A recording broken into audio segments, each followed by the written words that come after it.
Malibu Creek State Park is a scenic recreation area 25 miles from downtown Los Angeles that has been used as a backdrop for popular movies and television shows.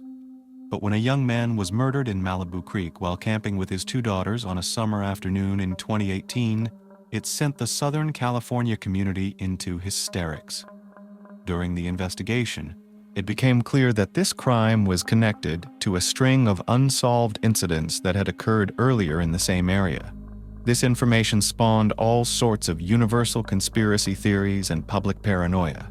Our story today is about what happens when lightning strikes in the most terrifying way imaginable. Let's begin. In the morning, police officers knocked on a young woman's house. She opened the door, and when she heard, "Are you Tristan Beaudette's wife?" she knew the news would be sad, and she was not mistaken. Two police officers informed the woman that her husband had been shot dead in his tent during the night.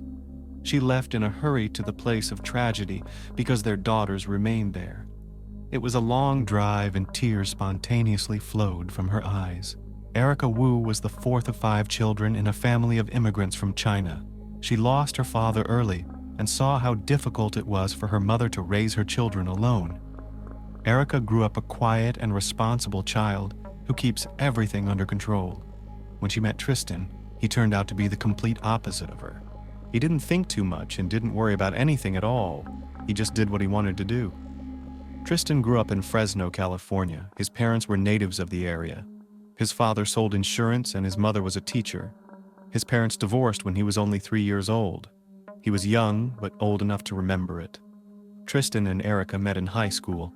In the beginning, they were just acquaintances, but as time went on, their relationship grew closer. They spent a lot of time together, studied together, and shared their joys and sorrows with each other, despite being complete opposites of each other in personality. Soon something more grew out of their friendship, and they started dating. Erica went to Stanford University, and Tristan went to the University of California, San Diego. But they kept in touch, emailing every day, talking on the phone every night. They didn't see each other as often as they would have liked, but they found a way to stay together. In their second year of medical school, Erica and Tristan got engaged, and a year later, they decided to settle in San Francisco.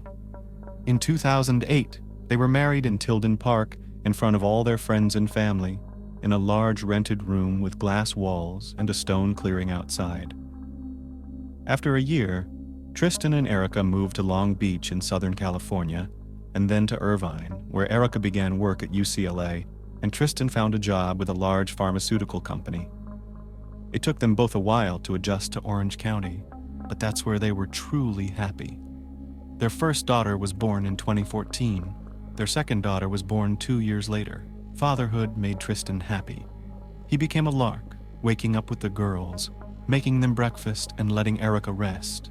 His passion continued to be hiking and camping. He took every opportunity to go to the woods or mountains as a family.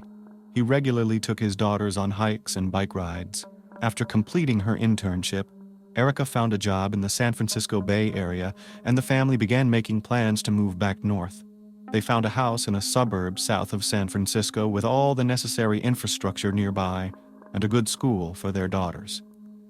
Tristan found a new job with a pharmaceutical company in the same neighborhood. They set a date to move at the end of June, a week after Erica was due to take her qualifying exam. Tristan and Erica's son-in-law, Scott, offered to pick up their daughters from home the night before so she could study for the exam in peace. On June 21st, 2018, Tristan had breakfast with Erica and their daughters and then packed up to go to his car. At the garage door, he hugged and kissed Erica, wished her good luck on the exam, and promised to celebrate with her when she returned the next day. Tristan, Scott, and the girls drove north to Malibu Creek State Park. They got there toward evening and were assigned a place to camp at the gate. When they arrived, Tristan looked around and decided that they could find a much better place. They surveyed the campground and found another spot that Tristan thought was perfect. They set up camp there, taking turns looking after the girls and setting up the tents. The day was full of excitement. The excitement of the trip to the park, the first impressions of setting up the tents and cooking over the fire had exhausted the girls, and as soon as it was dark, Tristan put them to bed. The men sat around the fire for a while longer and then dispersed to their tents, saying goodbye until morning. The night was quiet and dark. The sky was covered with clouds, and the moon did not illuminate the land. In the early morning hours of June 22nd, Scott awoke to a loud popping sound. The man got up to check where the sound was coming from, but it was followed by several more pops. He figured it was fireworks, but hearing a baby crying from Tristan's tent scared him and went to check it out. Cattle walked over to the tent and called out to Tristan several times, but he didn't respond, and the crying only got worse. He went inside and shined his flashlight into the tent. Scott was soothing the younger girl and kept calling Tristan's name. When he approached the man, he found him unconscious. Tristan was pale and unresponsive to light. No pulse was palpable. A pool of blood had formed next to Tristan's head. Scott tried to administer first aid to his friend, but it was too late. Tristan Beaudette died at the scene. Scott called rangers who were working at the park and reported the incident.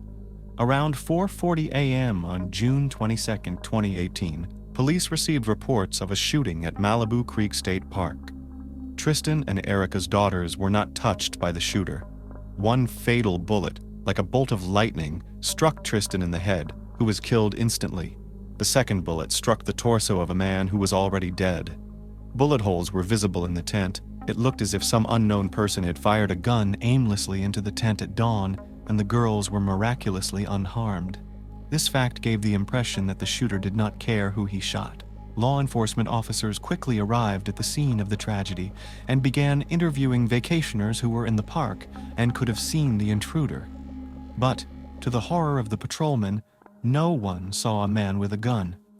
Lengthy interviews with vacationers and park employees did not answer the investigators' questions. Since the investigation began, police have made almost no statements to witnesses. But later, one witness did come forward. A woman who was in a tent set up next to Tristan and Scott at the time of the attack admitted that she heard 5 shots in a row around 4:45 a.m. and wanted to call police immediately, but was very scared, thinking the shooter might be nearby and would shoot her too. After 20 minutes, she decided to leave the tent and called emergency services. Her call was the second call, as after the Rangers' call, rescuers were already on their way to Malibu Creek. While examining the scene, investigators noticed the caliber of the weapon was consistent with a hunting rifle, and such ammunition tends to retain killing power, meaning the bullet could have traveled quite a distance. A search was initiated for a location within that radius from where the shooting had originated. Detectives, with the help of service dogs, combed the area in and around the family tent with the assistance of police and forensics, but nothing suspicious was found to help solve the case. No arrests were made, and detectives were unable to provide any information about the suspect or his motives. Investigators were asking the same questions. Who could have shot the scientist, and where could the young father have made deadly enemies? Could it have been related to the industry in which he worked and conducted his research? Dr. Tristan Beaudette was a research scientist who worked for a pharmaceutical company.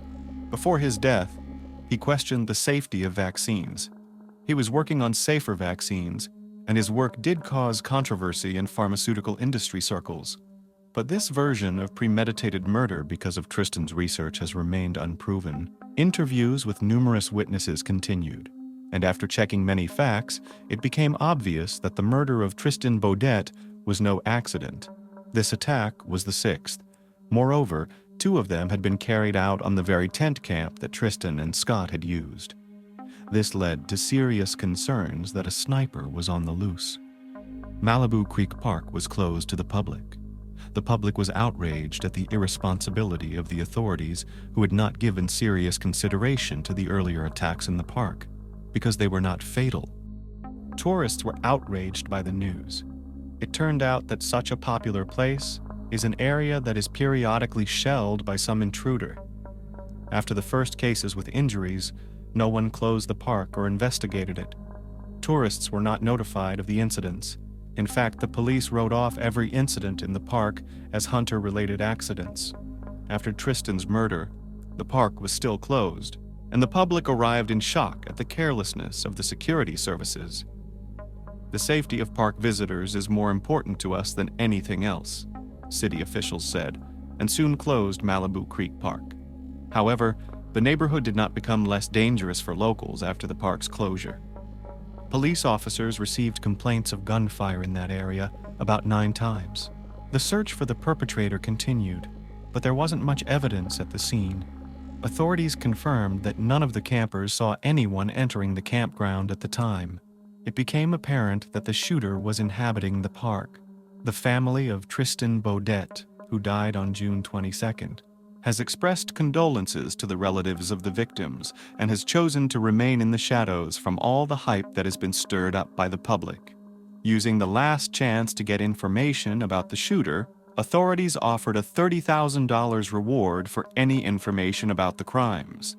But despite the reward offered for information about the possible perpetrator, the motive and the perpetrator remained unknown for months. Investigators had no choice but to begin unraveling the tangle of mysterious gunshots, because the death of a young father, Tristan Beaudette, fit into a series of violent crimes that occurred in those places in recent years. The roots of this tangled story go back to November 2016.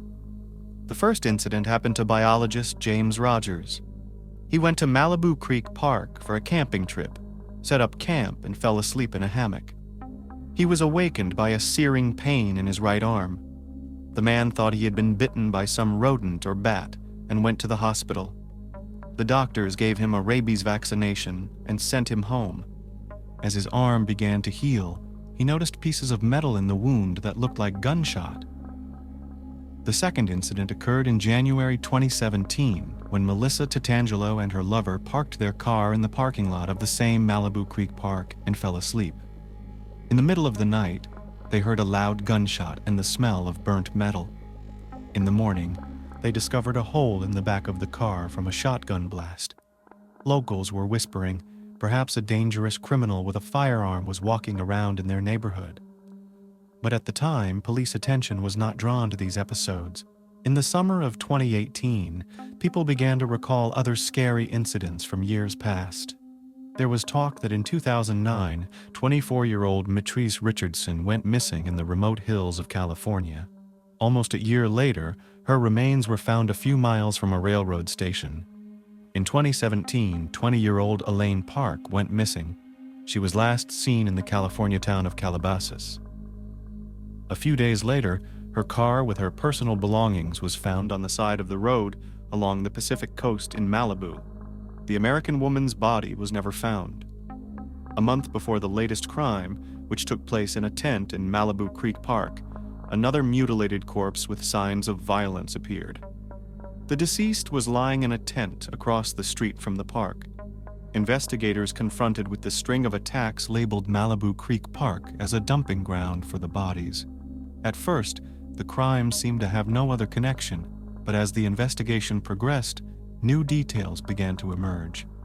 The driver of a Tesla electric car, who has remained anonymous, said that 4 days before Tristan Beaudette was killed, around 4:30 a.m., someone fired shots at his car. However, Los Angeles detectives have never been able to prove that the crimes are all connected. The townspeople discussed the possible motives of the perpetrator in fear and advised each other not to leave doors and windows open. Locals refused to believe that a serial criminal had taken up residence in such a beautiful area where a celebrity could be found on every corner. Some speculated that the man's death could have been a ridiculous accident when someone was once again practicing shooting. Perhaps Tristan Beaudette was simply in the wrong place at the wrong time. Did the man's death have a connection to the missing women and the mutilated bodies of vacationers? But unfortunately, police had no leads they could tell the town's terrified residents about. In August, investigators held a meeting and officially admitted that the investigation had reached a dead end. In desperation, people speculated. Perhaps he was killed because of a particularly valuable and secret project Tristan was working on, or perhaps his death was connected to the drug cartels and illegal drugs he was allegedly growing in remote corners of the park. The only thing to do was to wait, because if there is a criminal, he is sure to leave a trace, and so it was. In addition to violent crimes near Malibu Creek Park, Someone stole food and broke into abandoned buildings. The criminal was repeatedly caught on hidden cameras. He was followed, but the sinister bandit could not be apprehended. A sketch of the burglar has been compiled. Amidst the minor offenses, gunshots continued to ring out in the hills. About the same time, a park employee was driving through Malibu Creek and saw a man on the side of the road who asked for a ride. The stranger's face resembled a sketch of a suspected thief, so the driver turned him down. Instead, he reported the incident to police officers. Patrolmen in 3 helicopters combed the park area until dusk, to no avail. Then another attack on the community center occurred. The perpetrator broke a glass window and vandalized a vending machine in search of food. Police officers immediately responded to the call and tracked down the bandit from fresh shoe prints. A 42-year-old man named Anthony Rauda, dressed in all black, was apprehended. A rifle was found in his backpack. According to unofficial reports, the intruder was homeless and had been stealing food to survive. One of his relatives stated that Anthony had been arrested twice in the past 4 months. He was initially detained for illegal border crossing but was soon released. The relative also added that Anthony Rauda had been living in that neighborhood for 10 years and was afraid of the people around him. On October 10, 2018, nearly 4 months after the murder of Tristan Beaudette, alleged perpetrator Anthony Rauda was taken into custody in a canyon near the park with a rifle in his backpack. Sheriff's authorities described him as a survivalist outdoorsman. He was first arrested in connection with several thefts in the area and later charged with the murder of Tristan Beaudette and involvement in other shootings. Anthony Rauda had previously served time in state prison for possession of explosives and then for possession of a loaded handgun, which is illegal for people convicted of felonies. He was on probation at the time of his arrest, authorities said. During the investigation of Tristan Beaudette and before Anthony Rauda's arrest, the Los Angeles County Sheriff's Department said there had been at least 7 other unsolved shootings in the area since November 2016. In early January 2023, state authorities did indict Anthony Rauda for all the shootings recorded in the Malibu Creek area in recent years. In total, he had to answer for 10 attempted murders, 5 burglaries, and the crime against Tristan Beaudette. Police seemed to have found a scapegoat and were ready to close all the cases by pinning them on one man. Authorities believe the suspect was also involved in other unsolved crimes committed nearly 10 years ago. This 10-year blood fever would make for a Hollywood movie, said one of the detectives who worked on the case. Indeed, the whole story is like the script of a new blockbuster movie, but in 2 parts, where in the second part, the real culprit of the crime will still be found. Anthony Rauda was charged with murder, 10 counts of attempted murder, and 5 counts of second-degree burglary. Detectives said the charges were based on a comparison of bullets found at the scene of Tristan's death and other locations where gunfire was heard. His case has been postponed until he can find representation, according to the report. There were also questions about Anthony's ability to stand trial. For a long time, he remained in custody and insisted on his innocence. In November 2018, Anthony Rauda did appear in court. However, at the first hearing, the man had to be removed from the hall as the defendant began to shout, use profanity, and bang on the walls of his cell. When the bailiffs removed him, he demanded the dismissal of his court-appointed lawyer. Locals cherished the hope that Tristan Beaudette's killer had finally been found, but the gunshots in the middle of the night in Malibu Creek never stopped.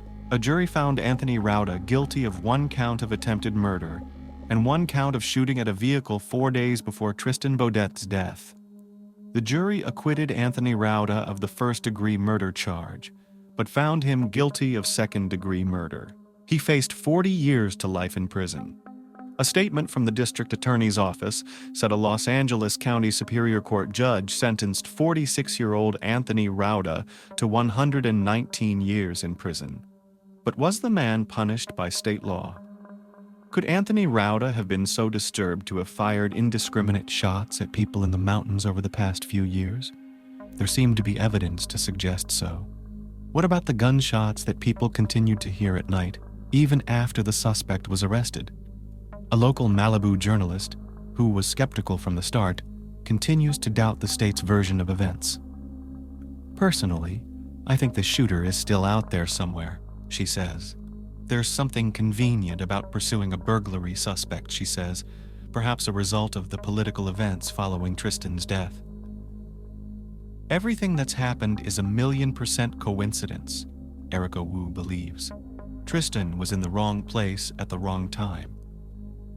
"Of course, I'm also wondering, why did this happen to us? Who's to blame?"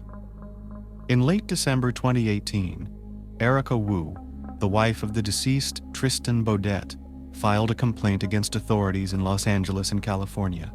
She complained against law enforcers for failing to warn locals about the dangers of recreation in Malibu Creek Park, despite a series of deaths. The woman demanded $90 million in compensation. Police acknowledged the lawsuit but declined to comment. Nevertheless, the question remains, could what happened to Tristan Beaudette have been prevented? Obviously, the motive for the crime was never established. Serial criminals usually memorize everything, keep trophies, or leave distinctive footprints. But Anthony was so disorganized, so unpredictable, it's a miracle he was identified at all. So some social outcast was blindly taking revenge on all people, shooting whoever God sent, venting his anger for no particular purpose. He didn't even know if his victims were killed or if they even existed. Most likely, this story of the Malibu Creek shooter will have a sequel after all, and we hope that it will end with the real criminal being punished and no new victims appearing. Popular wisdom says, if you want to lose a friend, lend him money. As a rule, when the time comes to repay this debt, there are hundreds of excuses and thousands of reasons not to do it. However, what to do if the amount is impressive and the money was not even borrowed but was given for safekeeping, but by the time it was necessary to return it, almost all the funds were spent? In such cases, it is not uncommon for the debtor to think of the most drastic and cruel ways of dealing with the problem. The case of Taylor Wright in 2017 shook up the quiet and cozy town of Pensacola, which is in the west of the sunny state of Florida, and became the subject of numerous detective documentaries and TV projects. The missing girl was searched for more than a month, but still found. There was no doubt about who took her life from that moment, although the killer, due to the specifics of his work, provided everything to leave no trace. But in an effort to create the illusion that the victim was still alive and had simply left town, one essential detail was missed, and it was this detail that ultimately solved this difficult case. Taylor Wright. Early years, personal life. Taylor Harper Wright, before marriage Johnson, was born in 1994, April 23rd in Jacksonville, North Carolina, and was the younger of two daughters in the family.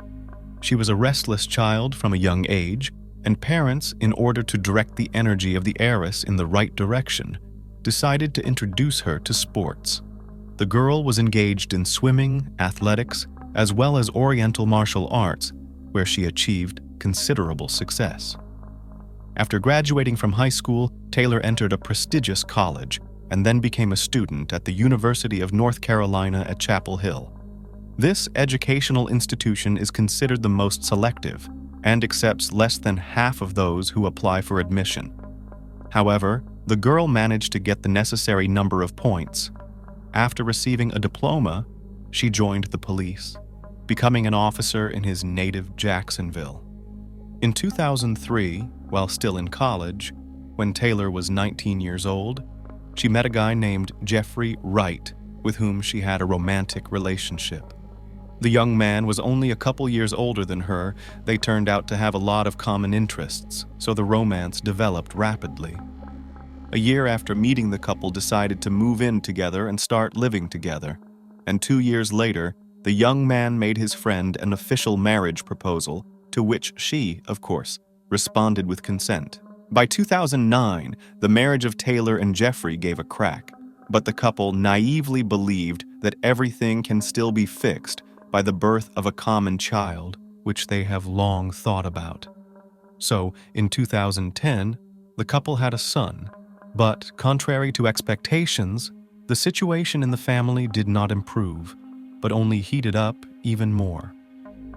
Young parents constantly quarreled and seemed to have completely ceased to find common ground. Nevertheless, their marriage lasted for almost 5 more years. In 2015, Jeffrey filed for divorce, indicating as a reason for adultery on the part of Taylor. She did not object, but the couple faced a long and difficult divorce process, as well as the main issue, custody of their common son, new love, and loss of custody of the child.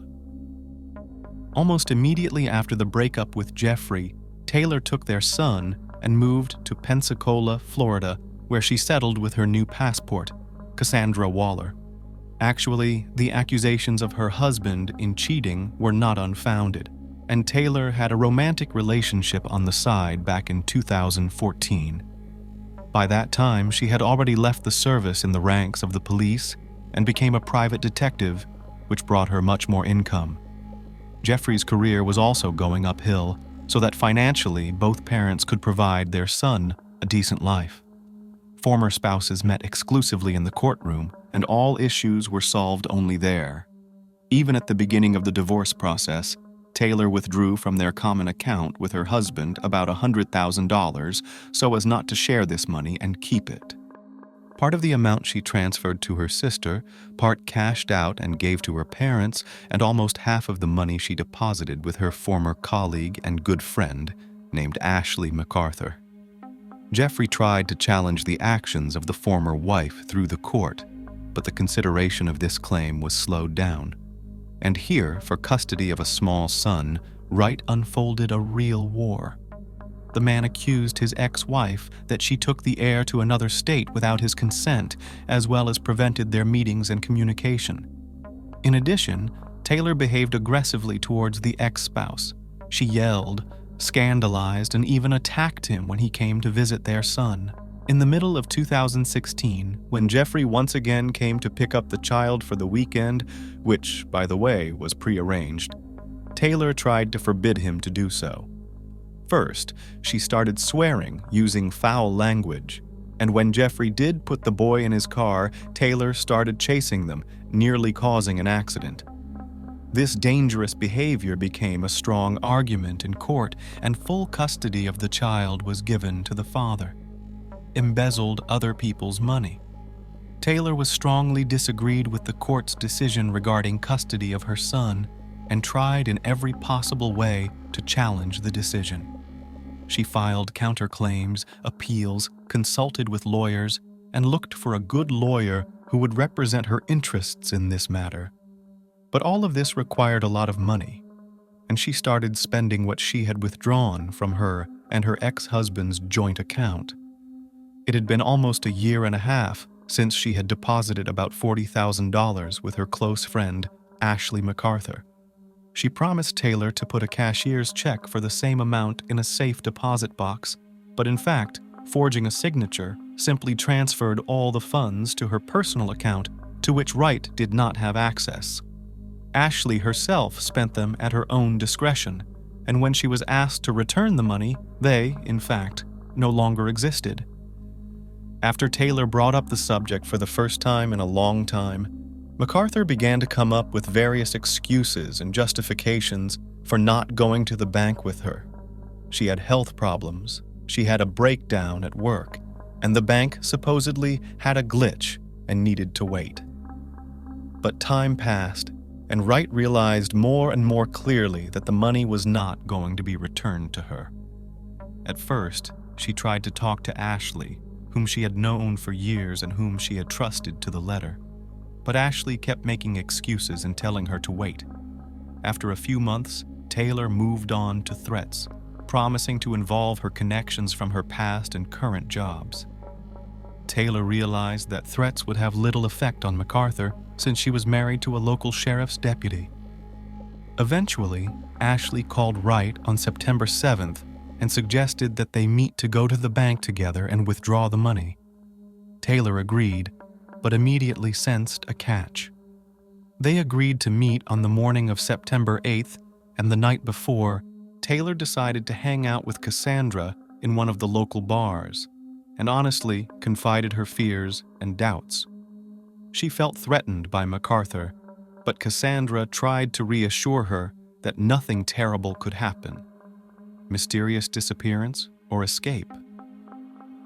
On the morning of September 8th, while Taylor and Cassandra were having breakfast in their kitchen, Ashley drove up to the house in her car. Wright quickly got ready, said goodbye to Cassandra, and told her that she was going to work from the bank, so they wouldn't see each other until the evening. Waller had a strange, uneasy feeling that she couldn't find a logical explanation for. That day was the last time she would see Taylor alive. Taylor promised to call back and tell her how it went, but it was already noon, and the girl remained silent. Then Cassandra decided to dial her number herself, but the calls kept getting rejected, and towards evening, Wright received a message from her phone saying that she needed to leave town for a few days to sort herself out. She also wrote that the money issue had been resolved and asked not to be disturbed for the time being. Waller found the whole situation very strange and disturbing. After failing to reach Taylor, she went to the police on September 9th to file a missing persons report. However, the law enforcers took a nonchalant attitude and considered the messenger messages as enough reason to consider Taylor alive and unharmed. They decided to delay the search for a few days and afterward extended it some more. The search for the missing person. It was not until September 14th, after the police were contacted by Wright's concerned parents and sister, who had been unable to contact her for almost a week, that Taylor was officially reported missing, and a large-scale search began. Taylor's loved ones unanimously stated that she could not just disappear like that. The girl too dear to her son, and on his call she would certainly answer. But the 7-year-old boy tried in vain to call his mom for more than a week. Moreover, almost all of the missing person's documents and personal belongings were left at home, and no transactions had been made on her credit cards since the evening of September 7th. Wright took nothing with her, and on September 9th, she stopped responding to messages, although she was still logged into her profile that day. However, everyone had already guessed that someone else was writing from Taylor's phone. Police officers searched the house in which Wright lived with her new girlfriend. They made sure that all her documents were there, which meant she couldn't have traveled far. They also came across a permit to buy a gun, but the gun itself wasn't in the house. Cassandra explained that Taylor had purchased it for self-defense and had never used it before, but had taken it with her the day she disappeared. First suspects. Already in the first interrogations, Cassandra realized that law enforcers were trying to accuse her of Taylor's disappearance and were looking for evidence to prove it. However, she managed to confirm her alibi because she had been at work since the morning, where she was seen by dozens of colleagues. After that, the detectives turned their attention to the ex-husband of the missing woman, with whom she had a very difficult relationship after the divorce. Jeffrey had a clear motive because he and Taylor were still suing for custody of their son. In addition, the ex-spouse withdrew from their joint account an impressive amount, embezzling money to himself. But soon, this version fell apart because the man was all the time in Jacksonville and did not leave the state of North Carolina. He took care of the child, went to work, and was always visible. It wasn't until afterward that police finally decided to talk to 41-year-old Ashley MacArthur, who Cassandra had been pointing out from the beginning.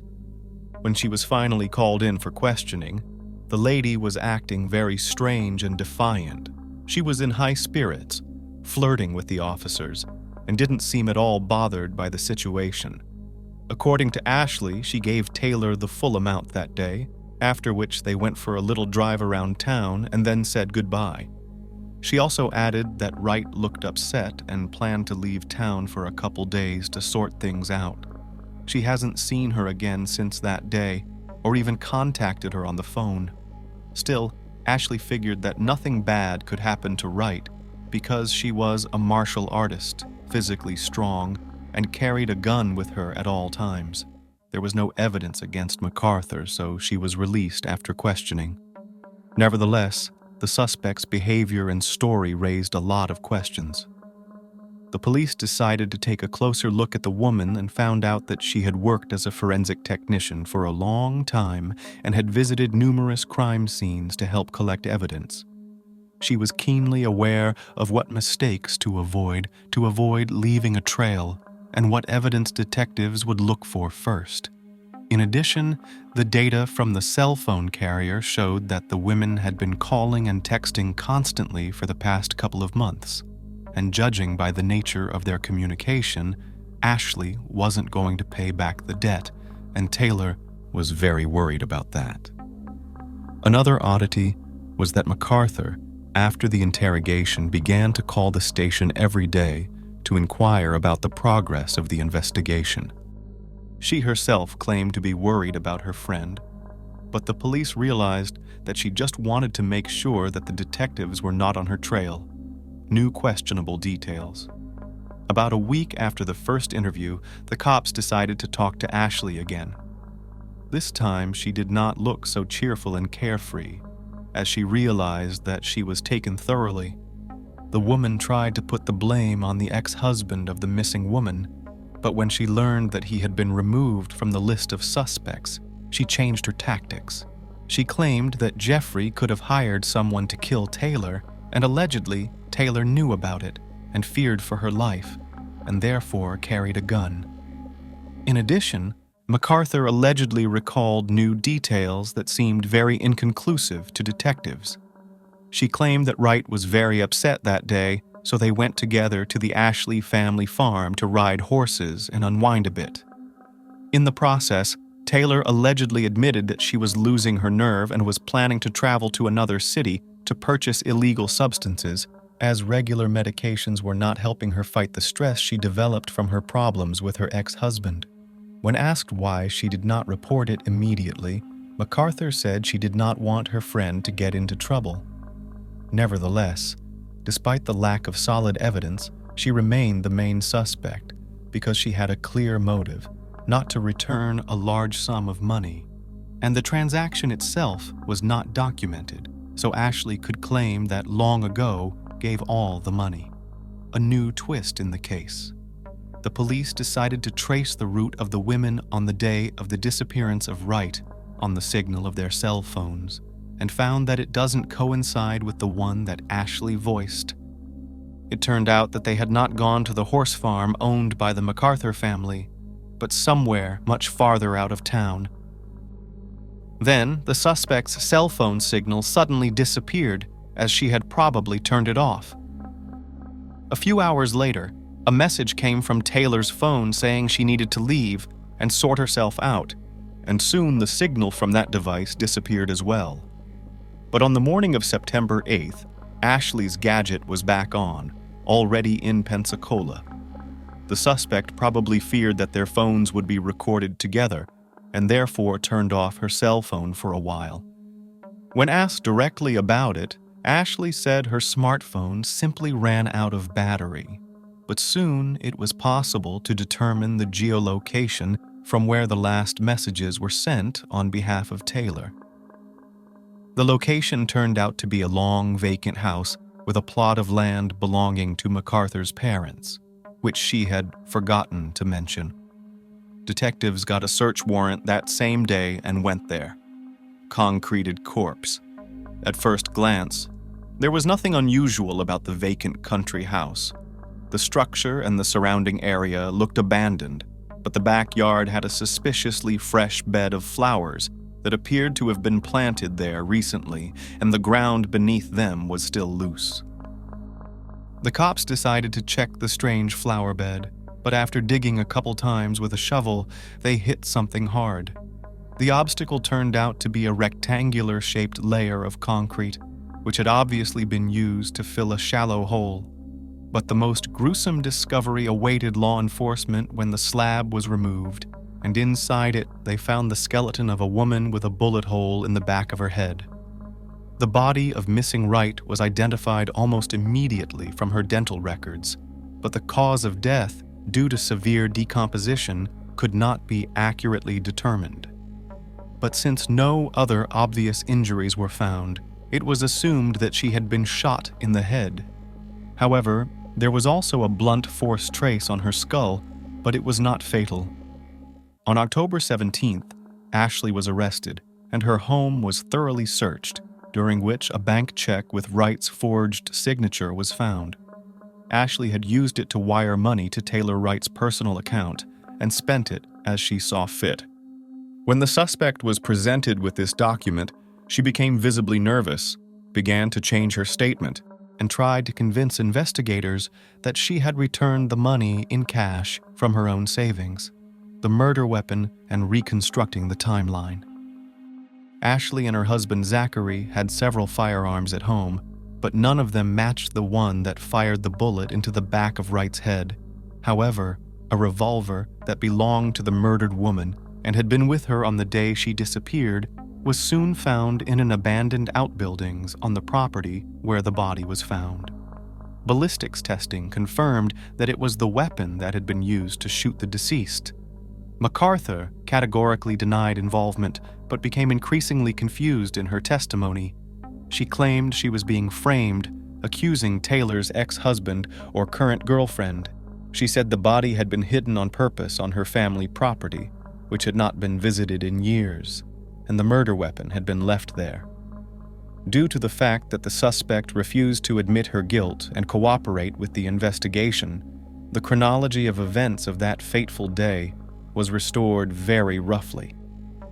So in the morning, Ashley herself came to pick up the victim, already knowing that she would take her life, and Taylor, suspecting something wrong, took a gun with her.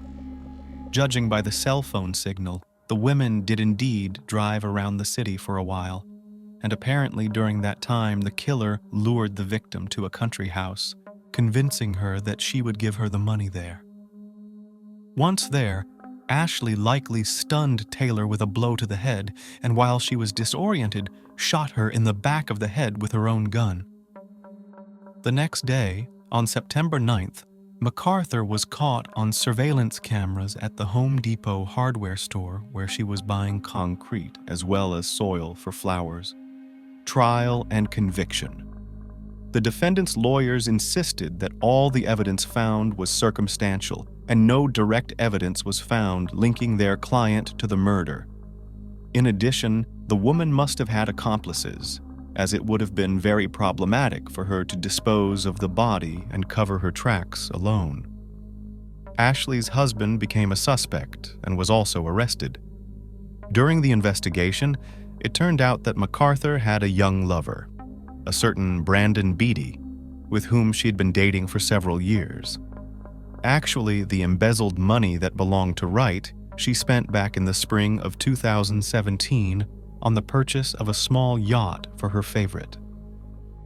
When the defendant's husband learned about it, he agreed to testify against her and admitted that Ashley is obsessed with money and could well go to the crime for such a large sum. A key witness was soon found, a barmaid at a local club named Audrey Warren. She said that Ashley was a frequent guest of the establishment where she worked, and they were always chatting. In a state of alcoholic intoxication, MacArthur became very talkative, and therefore Audrey knew about the presence of her lover and about her conflict with Taylor. In recent months, according to Warren, Ashley was constantly talking about how the world would be cleaner if Taylor suddenly died. She also went over various ways to eliminate the woman. In particular, she claimed she could easily give her an overdose by putting illegal substances in her beer, and no one would ever prove her guilty. During the investigation, financial fraud involving MacArthur also surfaced. As it turned out, she had her own business of installing various slot machines, and the proceeds from them were to be divided in half between Ashley and her clients. However, the greedy woman was pocketing about 75% of the profits. When the scandal broke out, she invited her clients to her office where the documents were kept in order to prove her innocence. But during the night, a fire mysteriously broke out in the building, destroying the entire bookkeeping. Experts found clear signs of arson, and MacArthur immediately blamed the disgruntled partners for everything and filed a lawsuit. In August 2019, the defendant was found guilty of first-degree murder and sentenced to life in prison, with the possibility of qualifying for parole after no more than 25 years. She was also additionally sentenced to 7 years in prison for financial fraud and office arson. New Year's Eve turned into a nightmare. According to statistics, the nature of a crime largely depends on the time of day it is committed. For example, during the day, economic crimes, robberies, thefts, frauds, etc. are more common. In the evening, domestic violence incidents occur more frequently. But at night, when the streets are dark and nearly deserted, and it's hard to spot a criminal, the time comes for crime and the most brutal acts of evil. Everyone knows that walking alone on city streets at night is unsafe, especially for women. However, sometimes circumstances make it unavoidable. The story of a young British woman named Rachel Moran began this way. On New Year's Eve, she needed to return home from her parents' place where she had been visiting. The distance was only about 1 mile along a route she walked daily, yet this time, Rachel never made it home, disappearing about 150 feet from her destination. She was searched for a whole month, with hopes that the missing girl might still be alive, but the truth that eventually emerged shocked all of Ireland. Who was Rachel Moran? Rachel Moran was born on January 17, 1981, in Englishcall on the island of Ireland. She was the youngest of 4 children in the family of Wanda and Ray Moran. She grew up with 2 older sisters and a brother with whom she was always very close. From a young age, Rachel absolutely loved dancing. Her parents, noticing this passion, enrolled her in a ballet studio, which she attended for many years. She even planned to connect her future with this field, either as a ballerina or a choreographer. However, as she grew older, her views and preferences began to change. Rachel was an excellent student, gravitating toward the exact sciences, and after finishing school, she entered a prestigious college to study management information systems. After studying for about 2 years, Rachel realized she had made a mistake in choosing her profession. As her creative nature took over, she decided to return to choreography and pursue higher education part-time. During this period, she met a young man named Mark, who was only a year older than her. They quickly bonded, forming a friendship that soon blossomed into a romantic relationship. About 6 months after they met, the couple decided to live together and rented a small apartment in a new cozy residential complex located just 1 mile from Rachel's parents' house, so she visited them almost every day. In the fall of 2002, Rachel started working at a local bakery, where she specialized in decorating confectionery. She fell in love with this work and seriously considered getting a second degree in culinary arts. It's worth noting that Rachel always cooked well, and it was one of her hobbies. Also, in 2002, Mark and Rachel adopted 2 cats from a local animal shelter, whom they adored and treated almost like children. The young couple tried not to leave the pets alone at home for long, fed them on schedule, and cared for them in every possible way. A New Year's Eve argument. As the celebration of the New Year 2003 approached, everyone around was busy preparing for the festivities, buying gifts for their loved ones, and choosing recipes for the holiday table. Rachel had a lot of orders at work, and she was doing her best to keep up. For the holidays, she and Mark planned to visit both their parents, but wanted to do so without leaving their cats alone at home all night, especially since one of the pets was unwell and needed special care. The couple had previously agreed on how and where they would celebrate the new year. They intended to spend some time together at home first. Then Mark planned to visit his parents, but after midnight, he was supposed to return to the apartment he shared with Rachel. Rachel, meanwhile, arranged to meet her brother at a bar, but wanted to stop by her parents' house before midnight and stay there until morning. The first part of the evening went according to plan. The couple had a romantic dinner at home, drank a glass of champagne, after which Mark left to visit his parents, and Rachel's brother picked her up. Rachel spent time with her brother at the bar until around 11 p.m., after which they went together to her parents' home, where they were greeted by her father, mother, and sister, who were waiting for them at the festive table. Around 1 a.m., Rachel called her boyfriend on their home phone, but he didn't answer. After a few more unsuccessful attempts, she dialed his mobile number. When Mark answered, she asked where he was and if he had returned home, as they had agreed. Mark admitted that a close friend had invited him to a party, and he simply couldn't say no. Rachel was furious, as they had discussed that someone should be at home at night to look after the animals, one of which was not feeling well, and they agreed not to leave them alone until morning. After a brief verbal altercation, Mark said he would return by 6 a.m., insisting that nothing serious would happen in those few hours. But Rachel was beside herself with anger, insisting that someone had to stay with the animals. However, her boyfriend stood his ground, and the conversation ended in a heated argument. Upset and angry, Rachel began preparing to leave for home, even though it was already well past midnight, and walking alone on the street seemed unsafe. Her mother, hearing her daughter arguing on the phone with her boyfriend and realizing that she was planning to leave, tried to talk her out of it. Wanda urged her daughter to wait until morning, assuring her that nothing bad would happen to the animals in such a short period. But Rachel was adamant and was already getting dressed. Her mother was very worried about her and didn't want to let her go. They started arguing loudly and continued even when Rachel was already standing at the open door. Nevertheless, her mother could not convince her. By that time, Rachel's father and brother were already quite drunk and had gone to bed, so no one could accompany her. Around 1:30 a.m., she left her parents' house, and no one ever saw her alive again, vanished into the darkness.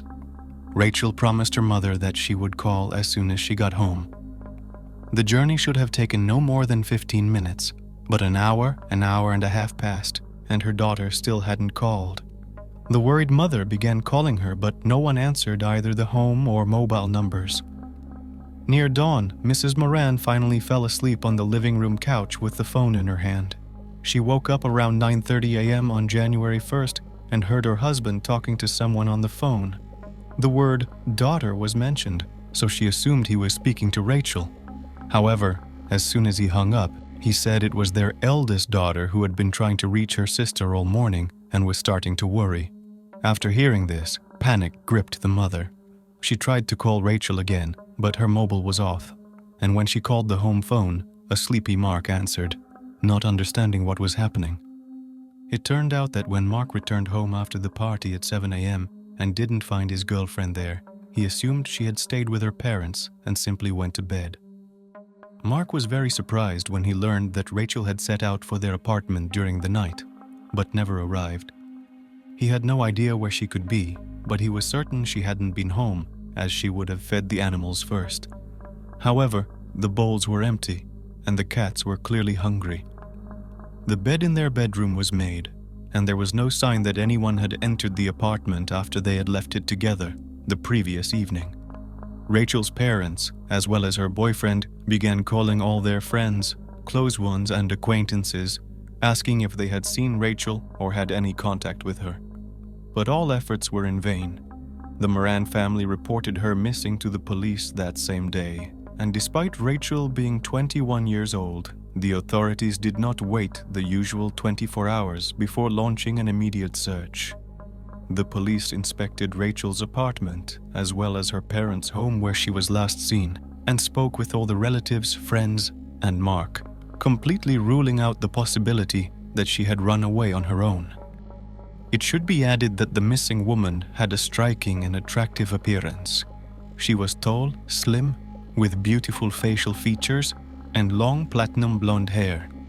Seeing someone like her on the street, passers-by would undoubtedly remember her, so detectives began searching for possible witnesses. Stranger in the dark. In 2002, tracking a location by a mobile signal was not yet possible, and call and message logs from the girl's phone provided no leads. All that could be determined was that the device was turned off approximately 15 minutes after Rachel left her parents' house, and judging by the time, she should have been near her own home by then. During another conversation with law enforcement, Rachel's mother suddenly recalled an important detail she hadn't mentioned earlier. It turns out that as her daughter was already outside, they continued arguing loudly at the door. Wanda didn't want to let her go, urging her to wait until morning, and at that moment, she noticed a man walking down the street past their house. The woman even thought about asking him to accompany Rachel home, but she didn't. Wanda couldn't get a clear look at the stranger in the dim light. She only saw a silhouette in a dark jacket and hat, so she couldn't even give a rough description. However, this person could be a valuable witness, or a criminal.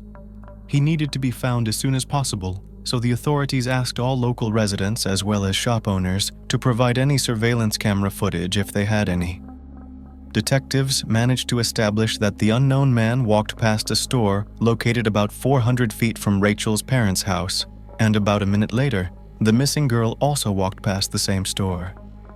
The man's face or any other identifying features couldn't be made out due to the poor quality of the recording, but it became clear that Rachel had covered about half of her route home. The search continued, and the detectives decided to use a tactic that often helped in missing person investigations. They found a girl who closely resembled Rachel, dressed her in clothing identical to what Rachel was wearing on the night she disappeared, and asked her to walk the same route at night. All of this was filmed, and then the footage of the blonde walking down the street at night was shown on the news, with a request for anyone who had seen her on New Year's Eve to come forward. The plan worked, and several people reported seeing a lone girl walking, as well as a dark male silhouette. However, one witness who was smoking on a balcony saw the man pass by first, followed by the blonde. Another witness, living near the residential complex where Rachel's apartment was, claimed that the girl passed by first, followed a few feet behind by the man. This suggested that the stranger either fell behind or that it was a different person altogether. 10 days into the search, another camera was discovered along the girl's route, located about 150 feet from her home. The footage showed Rachel walking by, followed closely by a man. There was little doubt that it was the same man, as he had a similar build and was wearing identical clothing. It appeared that at some point, the man let the girl walk ahead of him and then began following her. Disturbing clues. The large-scale search for the missing girl began within the first few days of her disappearance. Detectives marked a 10-mile search radius and involved helicopters, divers, search dogs, and hundreds of volunteers. They combed through streets, wastelands, wooded areas, and bodies of water. The search was conducted on the ground and from the air, with small streams and artificial canals being drained for thorough inspection. But time passed, and there were no results. Since her disappearance, Rachel hadn't used her mobile phone or made any transactions with her bank card, leading authorities to suspect that she was likely no longer alive. However, her relatives held out hope of finding her alive and well.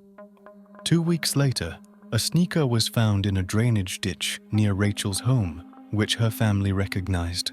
According to her mother, Rachel was wearing that pair of shoes on the day she disappeared. A few days later, in one of the drained streams, officers found a black handbag containing a mobile phone, a makeup bag, a wallet with bank cards, and an ID card in the name of Rachel Moran. All the evidence was found within a mile of Rachel's home, leading the police to theorize that the possible criminal might live nearby.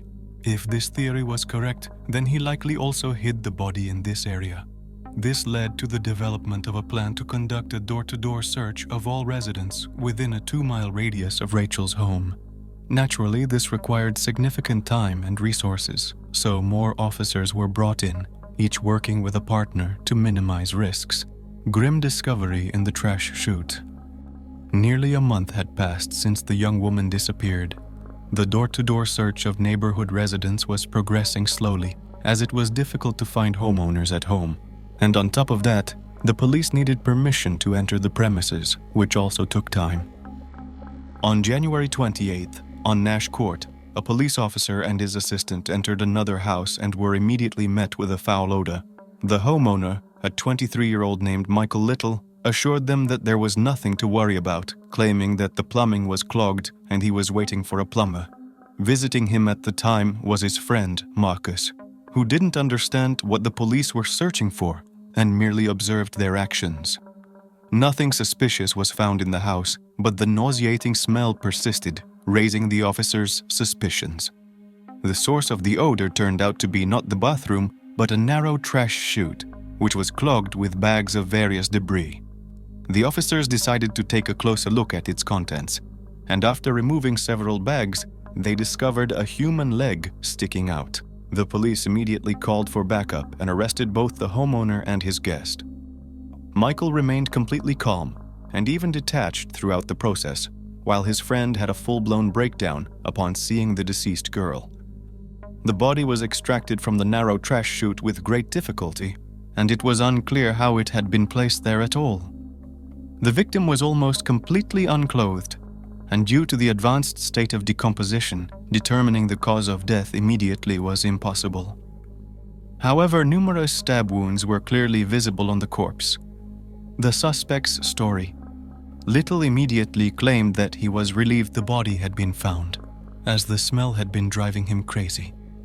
He also shared his version of events from that fateful night, but it sounded highly unconvincing.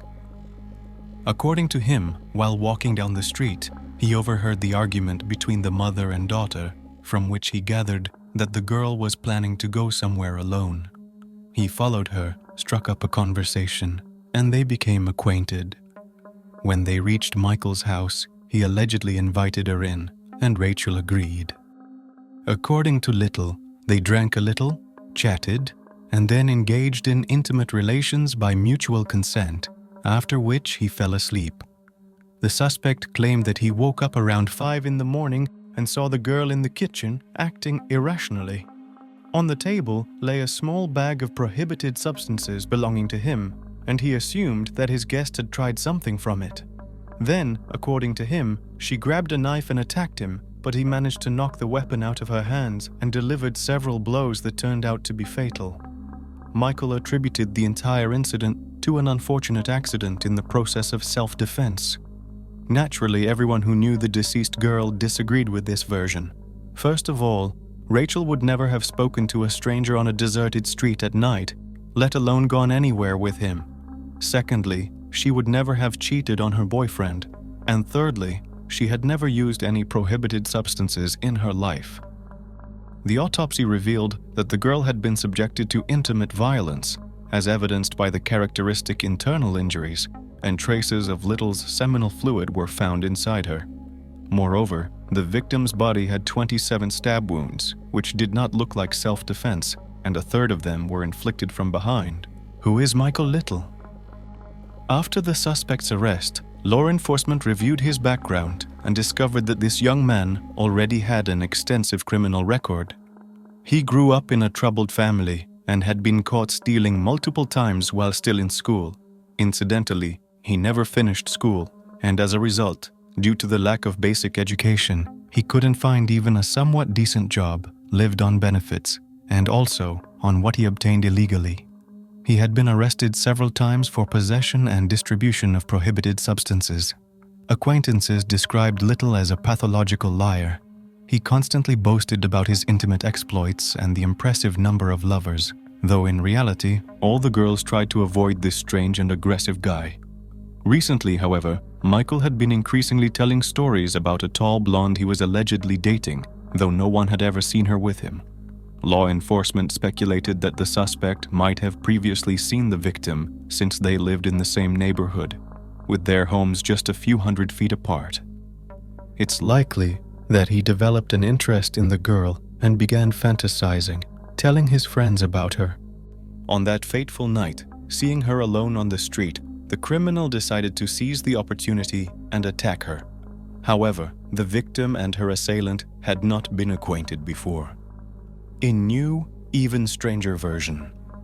As the investigation continued, the suspect unexpectedly retracted his initial statements and presented an entirely different version, claiming that his friend Marcus, who was arrested along with him, was the real criminal. Allegedly, Marcus was the one who met the girl on the street that night and brought her to his house. They drank together, and then the guest began showing interest in the homeowner, leading them to retreat to his bedroom. After the intimate encounter, according to the accused, an enraged Marcus burst into the room, furious that Rachel had chosen someone else over him. He attacked the girl with a knife, ending her life, and then threatened Michael with violence, demanding that he help hide the body and remain silent about what had happened. Naturally, no one believed this story, although the accused and his lawyer insisted that this was exactly how things had unfolded. However, no evidence linked Marcus to the crime. He had an alibi for New Year's Eve, and his reaction when the body was discovered indicated that he had no idea about the nightmare that had occurred in his friend's house. Trial and sentence. Michael never admitted his guilt, so the exact sequence of events from that fateful night could only be partially reconstructed. It was determined that on December 31st, 2002, Little attended a party and was preparing to celebrate the new year with friends. At the party, he tried to flirt with one girl but was rudely rejected, and then with another but with the same result. Angry and intoxicated, Michael left the event and headed home, where he happened to cross paths with Rachel, upon whom he unleashed all his pent-up rage. He overheard the girl arguing with her mother and decided to follow her. At some point, the criminal turned off the road into a dark alley and waited for his victim to pass by, then followed her. As they walked past Michael's house, he attacked Rachel, stabbing her several times in the back. It's likely that he then dragged the unfortunate girl into his home, where he took advantage of her, then finished her off with the same knife and hid her body in the trash chute. In October 2003, Little was found guilty of assaulting and taking the life of Rachel Moran. He was sentenced to life imprisonment, with the possibility of parole only after 35 years. Truth is something that exists in reality and corresponds to the real state of affairs, but sometimes it is difficult to accept the truth, and a person creates a lie, which sincerely begins to believe and convince others. 11 young men and one girl met in a hotel room to celebrate the new year. Strange collaboration, you will think, and you will be right. But wait, there is one fact that will completely change your opinion.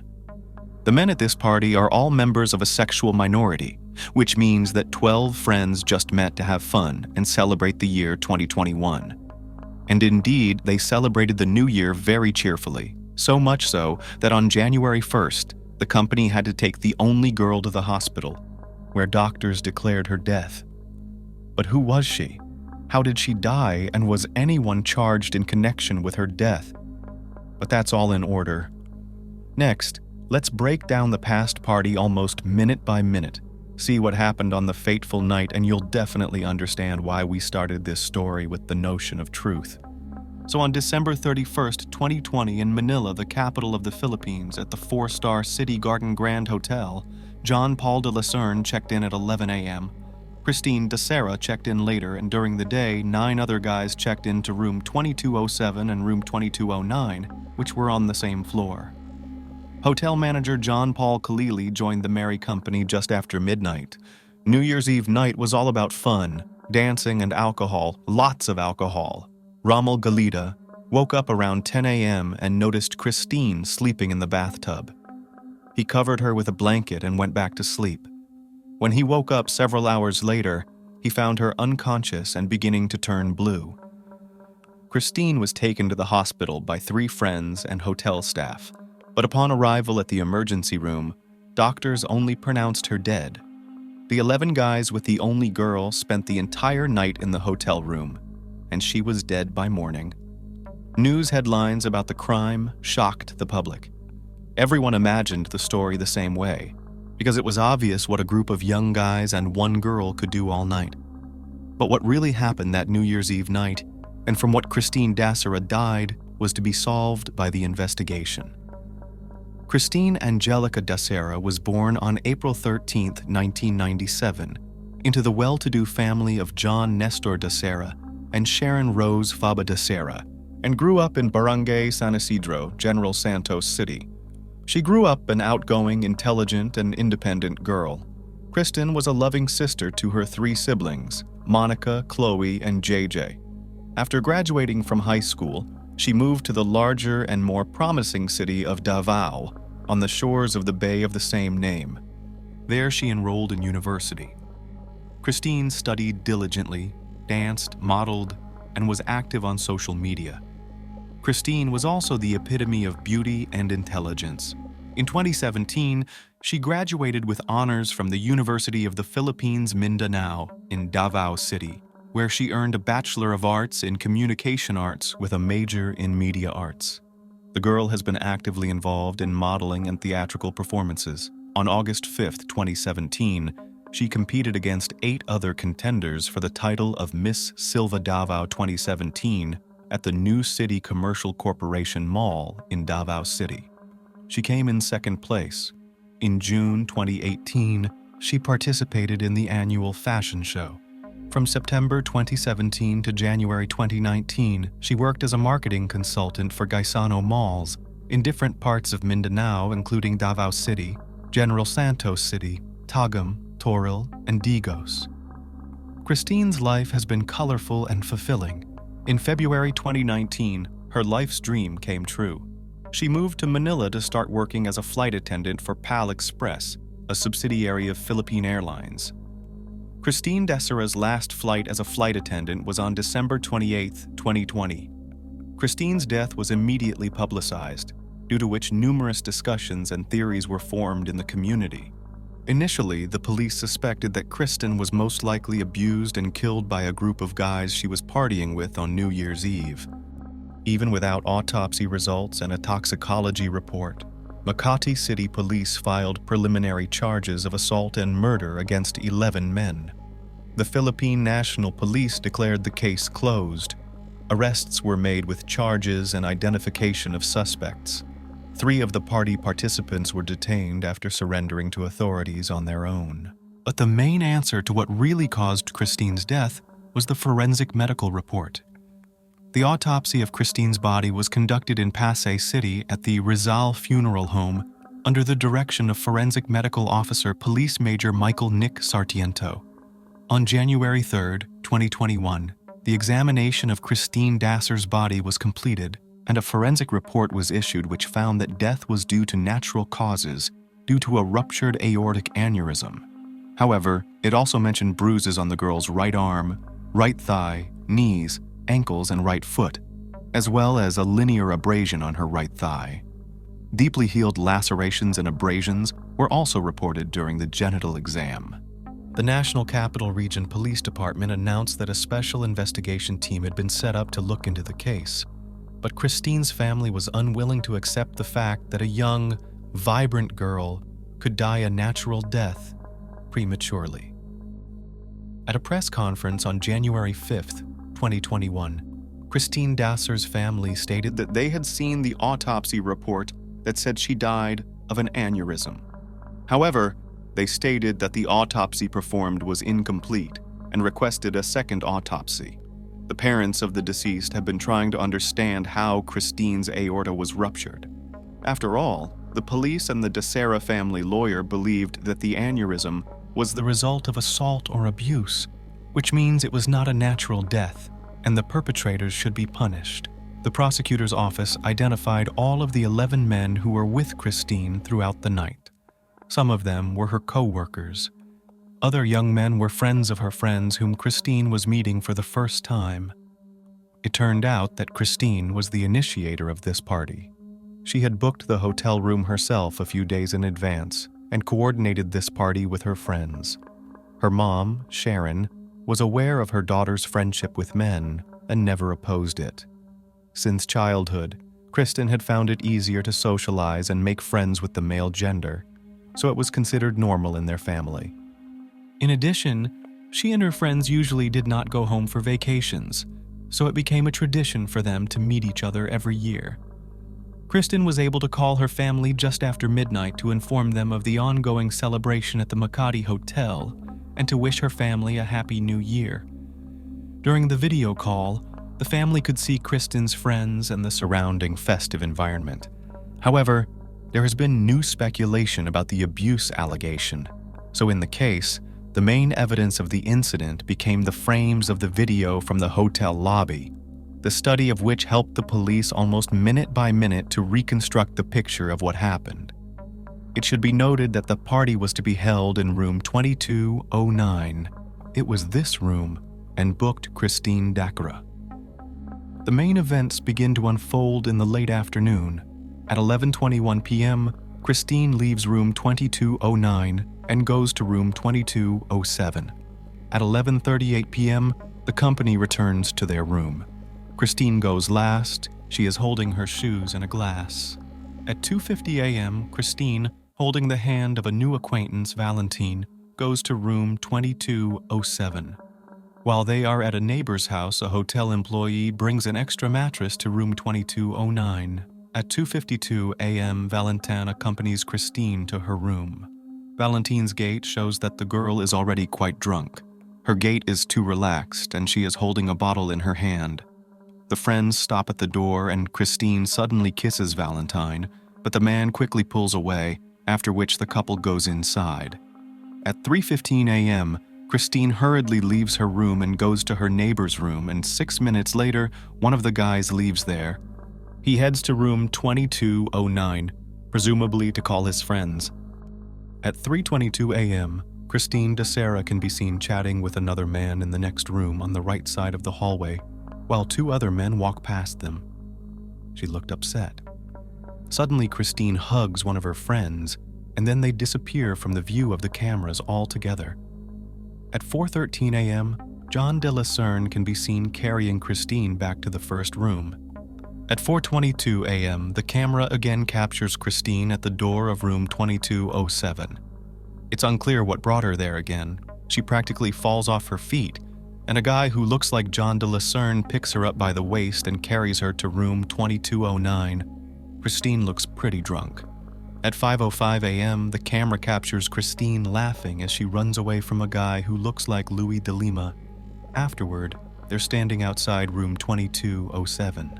Christine looks normal, and with him she enters room 2209. At 6:23 a.m., Christine makes her last appearance on camera alive. For the last time, Valentine carries her in his arms from room 2207. The girl is conscious. It was obviously an eventful night, but the most important truth still remains behind the scenes. The party continued until dawn. Around 12 noon, when Christine was found unconscious in the bathtub, her friends carried her to the floor and repeatedly attempted cardiopulmonary resuscitation. After unsuccessful attempts, they called for help at the front desk. A few minutes later, the hotel manager and the head of security arrived in the room. They used a wheelchair to lower Christine to the first floor of the hotel. Rommel Galido accompanied Christine to the hospital. The doctors, unfortunately, only stated the girl's death. Rommel called Christine's mom and broke the bad news. It can be assumed that what is happening really looks like a fun party, and definitely to be in one room such a large company was cramped, so young people chaotically moved all night from room to room. But the investigators had suspicions about the use of illegal substances to enhance the effect of alcohol. When questioned, some of the detainees claimed that there were no illegal substances during the party, but only whiskey and tequila. It is worth noting that illegal drugs were initially the centerpiece of the investigation, as the testimony of one of the detainees reported that Christine had doubts about the contents of the drinks and suggested that someone may have spiked it with an unknown substance. It transpired that guests were asked to bring their own food and drinks. Because of this, there was speculation that Christine Dacera's drink was poisoned and could have triggered the aneurysm that eventually led to her death. But the autopsy report stated that no alcohol or illegal drugs taken the night before her death would cause this type of aortic dilatation or defect. Substance information was later unconfirmed, as no illegal substances or traces of them were found in the room or in the suspect's personal belongings. An examination and search of the two rooms, as well as the neighboring room 2009, looking for potential evidence, did not yield the desired results that at least indirectly proved the violent death of Christine Dacera. Under questioning, Mark Rosales and John de Lucerne publicly admitted their unconventional orientation and stated that Christine was their best friend and they would never hurt her. John also revealed that they had to bring Christine back from room 2207 because she was already vomiting early in the morning. Rommel Galido said that around 10 a.m. he found Christine in the bathtub of their room and thought she was asleep, so he just covered her with a blanket. However, around noon, after he woke up and went back to wake her up, he realized the girl was blue and not breathing. He rushed to his friends for help. The hotel advised that she be rushed to Makati Medical Center, where she was pronounced dead on arrival, reportedly due to a ruptured aortic aneurysm. The hospital reported the death to the Makati City Police. Meanwhile, other men from a neighboring hotel room had left by then. On January 4th, the Philippine National Police sent a separate statement to the media about the Christine Dacera incident, saying that the case is almost solved despite some missing details and conflicting reports on the matter. Police Chief Debold Sinas said they already have 3 suspects and they have been apprehended. Other suspects were being sought, but as early as January 6th, the Makati City Prosecutor's Office ordered the release of the 3 men who were in custody due to lack of evidence. Prosecutors insisted that the evidence presented was insufficient to establish that Christine was abused. They also said that even if Christine Dacera was abused, the police have yet to prove that this is what caused her death. Moreover, the party was a gathering of men of non-traditional orientation, where they were all flirting with each other, and Christine was an extra woman. Rommel Galido, as well as most of those present at the party, were stewards and co-workers of Christine Dacera at PL Airlines, indicating that she was well acquainted with these men and their orientation. On January 13, 2021, the Makati City Prosecutor's Office launched a preliminary investigation and based on an official autopsy that confirmed that the 23-year-old died from a ruptured aortic aneurysm. The prosecutor's office also called on the police to release the results of the victim's DNA analysis, toxicology report, and histopathic study. However, Christine's mother, Sharon Dacera, criticized the report that her daughter was not abused. She appeared on a news show where she claimed that her daughter was abused by a group of guys. If you see Christine's body, if you're a mother, you'll probably feel the pain that Christine suffered because of them. But my daughter can't talk anymore because she's dead. The woman spoke out on the TV program. Sharon cited the lacerations and bruises on her daughter's body, which were not recorded in the autopsy, as evidence that the report was inaccurate. Christine's family later said they wanted another autopsy to challenge authorities' initial findings that she died a natural death. The basis was injuries and bruising that were not documented in the first report. Family spokesperson Brick Reyes said that the injuries on the victim's legs and arms, as well as her remains, would provide sufficient evidence that Christine was abused. Rick Reyes also said that they believed the young woman was drugged and abused before she died. Christine was already intoxicated and complained that something seemed to have been spiked in her drink during the New Year's Eve celebration. Christine's parents said they have filed a complaint demanding the immediate dismissal of Michael Nick Sarmiento for gross negligence and gross incompetence in preparing Christine's forensic report and death certificate. Dr. Maurici Ramos, a friend of Dacera's family, told reporters that the body was subjected to a second autopsy. He also emphasized that the biological fluids recovered from the second autopsy had been forwarded to the Death Investigation Unit, which will provide more details after a final evaluation and consolidation of all the findings of its forensic team. The pathology autopsy results from the Southern Police District Crime Lab Division's forensic report, which was eventually shared on social media, showed that the cause of death was consistent with what was previously reported as a ruptured aortic aneurysm. The official autopsy revealed that Christina was not abused on the night of her death. The actual cause of Dacera's death lies in the aorta. The constant increase in blood pressure in the aorta caused the defect to weaken, and eventually the aorta ruptured, the Philippine National Police Crime Lab report said. At the time the aorta rupture occurred, there was blood loss, so Christine felt various symptoms such as weakness, nausea, and sweating. The blood loss due to the aortic rupture killed her within a few hours, the report said. This means that the girl had a ruptured aortic aneurysm, which enlarged the lower part of the main vessel, aorta, that supplies blood to the entire body. This vessel runs from a person's heart through the chest and abdomen. Since the aorta is the largest vessel in the body, if it ruptures, a person can lose a huge amount of blood and potentially be fatal, as in this case. In addition, it was noted that Christine's aneurysm did not occur recently. It started a long time ago. The report states that dilatation is a chronic condition and was present long before her death. Had she not died that fateful night, she would still have died in any scenario that would cause her blood pressure to rise enough to rupture the aneurysm. The autopsy also revealed that Dacera's heart was enlarged compared to a healthy heart, further confirming Christine Dacera's undiagnosed hypertension. For the most part, it can be confirmed that the girl's death was due to natural causes, but the widespread misinformation brought shame and persecution to those 11 young guys who were at the party and sincerely tried to give Christine first aid, but they were labeled as criminals. All 11 guys who were charged preliminarily have since been released from custody. The Makati City Prosecutor's Office tried to rectify the situation and said that at the time of the publicity, the evidence presented was not enough to establish that Christine Dacera was abused, and it was impossible to obtain proper evidence at that time. Therefore, they had to build a version based on signs of deterioration of the victim's body. In addition, 2 other suspects said that the police forced them to give false testimony that there were illegal drugs at the New Year's Eve party.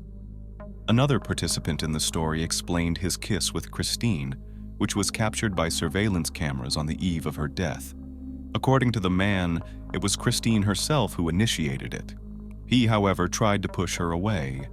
Law enforcement officials were criticized for not conducting a thorough toxicological examination when the flight attendant's body was found. The charges against the men were later dropped due to lack of evidence. The death of Christine Dacera attracted widespread media attention as a result of suspicious circumstances that seemed to contradict the findings of the Philippine National Police. Christine's case continued to receive a lot of publicity online as further developments came from her family, who in no way could accept the truth and believe in the natural death of their daughter. The girl's mother, Sharon, appealed to President Rodrigo Duterte for help in seeking justice for her daughter. "I am an ordinary person. You also have a daughter. I want to speak out openly because I don't want anyone to be victimized by the kind of cruelty and barbarism like my Christine." Christine Dacera was buried at Forest Lake Memorial Park in her hometown of General Santos more than a week after her death. A wave of condolences, reposts, and farewells traveled across the social stanzas of Kristen's friends and co-workers. Ultimately, the unconventional case of Christine Dacera serves as a prime example of when the media spreads misinformation and how it can affect the public as well as impact those involved. As we come to the end, the story wants to return to the truth, which sooner or later, but in any form, is bound to take its place of honor. After all, the truth is one. But Christine's family is still convinced that the girl was killed by these people and that there is something secret in this story. Personally, I do not understand and found no answers to the question about bruises and wounds on Christine's body. Why was it hushed up? It seems that despite the presence of wounds and bruises on Christine's body, the cause of her death was not them, but the rupture of the aorta due to heart disease, so they did not focus on the wounds on her body. In my opinion, there are a lot of oddities and inconsistencies in this case, but you guys are the judge. I would like to wish Christine's family to accept the irreparable loss, because young guys, whether they are guilty or not, will end up remembering the same sad story every New Year's Eve and making excuses for the rest of their lives. Why did a friend eliminate an entire family? Have you ever pondered how well you truly know your friends, colleagues, or neighbors, and how much you can trust these individuals? Typically, friends know everything about us, but occasionally, people who only pretend to be our friends and gain our trust might later exploit our vulnerabilities if they wish to betray or harm us. For most people, friendship is one of those elements that bring meaning to life. Thus, supporting and assisting a friend is paramount. But sometimes the intent to help can turn into a tragedy. The tragic loss of a young woman named Christy Shawn and her husband Joseph Codd in 2015 shocked the quiet provincial town of Leister, North Carolina. This incident was among the loudest and most brutal crimes in the history of this small community. At the time of the tragedy, the couple was joyously anticipating the addition of a new family member. However, the most horrifying aspect was that their perpetrator was someone they knew well, trusted, and considered a friend. Furthermore, they were not his only victims. Early life of Christy Shawn. Christy Maria Shawn Codd was born on September 3, 1976, in Madrid, Spain, and was the only child of American military personnel. Her father was a U.S. Air Force soldier, and due to his duties, he frequently moved from place to place with his wife and daughter following. The family did not stay long in Spain, and over the next few years they lived in various European countries before returning to the United States. The girl began her schooling in New Orleans, Louisiana, but within a year, the family moved to Texas, then to Illinois, and after that, Shawn spent several years in Latin American countries. Such a nomadic lifestyle had its benefits, as Christy spoke multiple languages from an early age and had the opportunity to experience the cultures and traditions of other countries. However, during her teenage years, she faced challenges in settling into new groups and making friends in new places. Just as she would start to settle in, it was time to pack up, move, and change schools and social circles. Yet, it was precisely because of the constant changes that she developed excellent communication skills. Christy easily found common ground with various people and was known as a sweet, sociable, and charming young woman. Additionally, from an early age, she actively participated in sports, including gymnastics and swimming, and for some time, she took kickboxing classes. When Christy finished school, her father retired from the military, and the family settled in Biloxi, Mississippi. There, she finally made real friends and discovered a new hobby: cooking. The teenager enjoyed preparing various dishes, experimented a lot in the kitchen, and her culinary masterpieces indeed deserved attention and praise. Eventually, she decided to pursue further development in this area and completed culinary courses. Her parents thought she would become a professional chef, but unexpectedly, she also discovered her talent for acting. Actress and culinary TV star. A beautiful and ambitious young woman brimming with talent, enrolled in an acting academy and moved to Los Angeles. There, broad prospects opened before her, and she intelligently seized every opportunity to make her mark. Christy appeared in commercials, performed on the theater stage, and also took part in some high-profile Hollywood productions as an extra or stunt performer. Specifically, she had a minor role in the Terminator franchise, performing quite risky stunts. In 2000, the young woman graduated from the academy, but by that time, she had not landed any significant or notable roles, despite her striking appearance and evident talent. She then decided to focus on her culinary skills and also on sports, turning these two passions into a quite profitable business. Christy participated in several popular culinary TV shows which made her well-known, turning her into a popular and recognizable figure. She made it to the finals of one season of The Next Food Network Star. But unfortunately, the blonde did not win, as the judges had mixed reviews of her culinary experiments. However, Shawn was not greatly dismayed, as she managed to attract considerable attention to herself. Thousands of people followed her on social media, keeping up with her life and creations.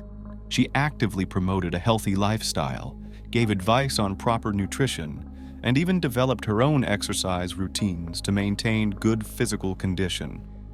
About a year later, Christy founded and began successfully developing her own catering company, which provided banquet services for various events and also retailed prepared culinary products. Her business was distinctive in that it focused on proper and healthy eating. And additionally, the menu featured her own original recipes, which she created and perfected. Soon, the young woman contemplated starting her own farm, which would grow healthy and environmentally friendly produce. This would help her expand her business in the catering industry.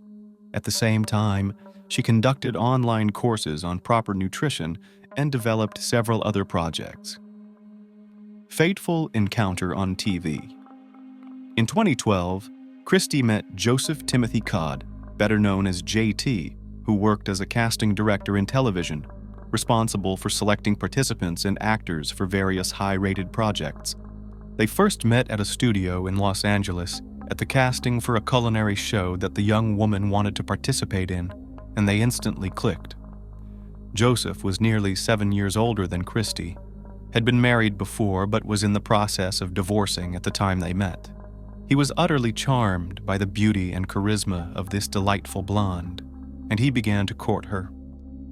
The young woman was not averse to his attentions, and soon they began a romantic relationship.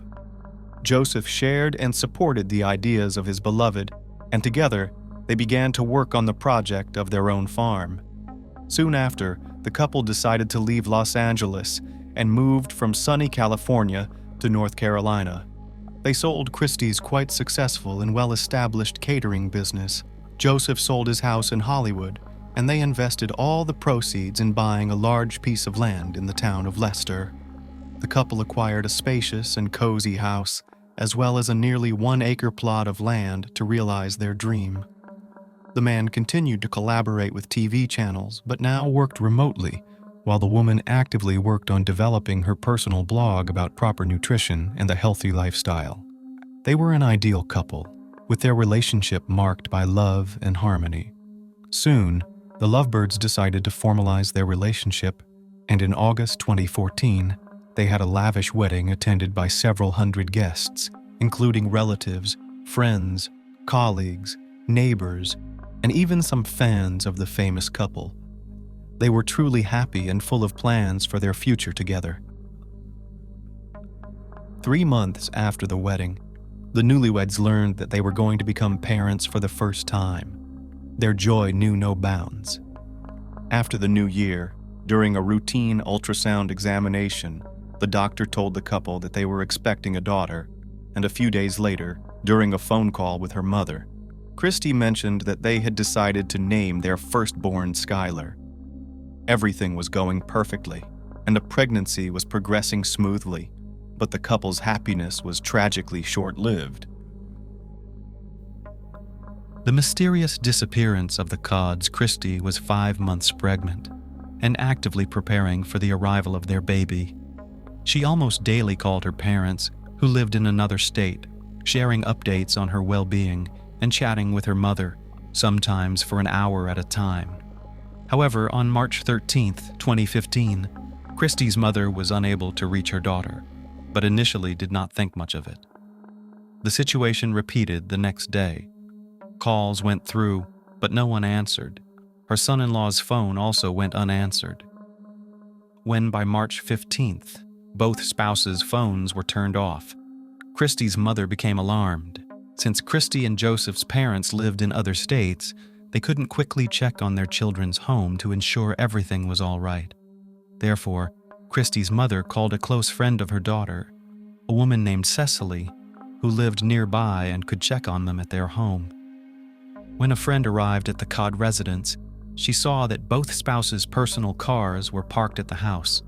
However, the front door was locked, and no one responded to knocks and shouts. The couple's phones had been off for 3 days, which was also highly suspicious. Through a window, Cecily saw that the couple's beloved dogs, who they cherished and would never willingly leave alone, were locked inside one of the rooms. The woman decided to walk around the house and noticed that the back door lock had been forcefully broken, indicating that someone had attempted to enter, or had indeed entered, the home. She immediately informed Christie's mother by phone, who then promptly called the police. The responding officers confirmed that the back door had been broken into and discovered disarray inside, indicating that someone had been searching for something. According to the family, some valuables had been stolen, including a jewelry box belonging to the homeowner, and a safe in the couple's bedroom had been breached. However, there were no signs of blood, struggle, or evidence that the couple had been detained or taken by force. Additionally, The perpetrator had acted very cautiously, leaving no fingerprints or DNA traces. The relatives clung to the faint hope that 45-year-old Joseph and his 38-year-old pregnant wife Christy were still alive, but the experienced officers were not optimistic in their forecasts. Suspicious neighbor. In the initial days, the investigation simply stalled. No clues or even somewhat significant evidence could be found. The missing couple had no enemies or ill-wishers, and reconstructing what had happened was challenging even in broad strokes. The spouses' phones were left at home, last used on March 12th. Only incoming calls were recorded the next day, after which the devices died. The police decided to question the couple's neighbors to see if they had noticed anything strange or suspicious recently. An interesting detail emerged. A neighbor living across the street saw another local resident throwing a large bundle into a trash bin near the Codd's home on the morning of March 15th. At the time, he didn't think much of it, but when he learned of the couple's disappearance, he thought the information might be useful to the investigation. Checking the contents of the bins was no longer possible, as the trash had been taken to the dump just the day before, and now any potential evidence would need to be searched for there. But first, the police wanted to speak with the person who had discarded the strange bundle. He turned out to be a 36-year-old Robert Jason Owens, who lived on the same street, was well acquainted with the couple, and even considered a close family friend. Robert was a handyman and had helped Christy and Joseph when they first moved into their new home. They became friends, and later the couple invited their new friend and neighbor to their own wedding. At first glance, there was nothing suspicious about this, except that other locals described Owens as a strange and unpredictable person. Horrific discovery and shocking confessions. On March 16th, Robert was summoned to the police station for questioning, initially denying any involvement in the couple's disappearance and claiming ignorance about the bundle mentioned. There wasn't much to charge him with initially, beyond the unsubstantiated claims of another neighbor. However, that evening, the situation dramatically changed after the very same large, strange bundle was found at the landfill. Inside were items from the missing couple's home, including Robert's clear fingerprints and DNA traces found on partially burnt clothing belonging to the couple, a blanket and a throw from their home, all stained with blood. This evidence confirmed police suspicions that Christy and Joseph were no longer alive. Doubts were dispelled when police searched the suspect's home and found charred human skeletal remains in his wood stove. Robert was then brought in as a suspect in the brutal elimination of his neighbor and the neighbor's pregnant wife. Despite his denials and inconsistent statements, he eventually confessed after several hours, and his admissions were truly shocking. He admitted to the double fatal incident but claimed it was accidental. According to him, on the evening of March 12th, he decided to visit his friend's home but swerved off the road to avoid hitting a dog, getting stuck in the mud. He walked to the Codd's home and asked for help to push his car out. The helpful and responsive couple agreed to assist, and while they were pushing the car, Robert, sitting at the wheel, accidentally confused the gas and brake pedals, striking and running over the couple. Terrified, he believed he would be accused of taking their lives, so he chose not to call the police or emergency services, instead deciding to cover up the incident. Robert claimed he returned to the Codd's house, broke into the back door, and took blankets from the bedroom to move the bodies, which he wasn't sure were deceased. He wrapped the bodies, placed them in the bed of his pickup, and drove them to his home, where he dismembered them in his own bathroom using a saw and a small axe. He then fired up his stove and began incrementally throwing pieces of his friends' bodies into the fire, hoping they would burn completely.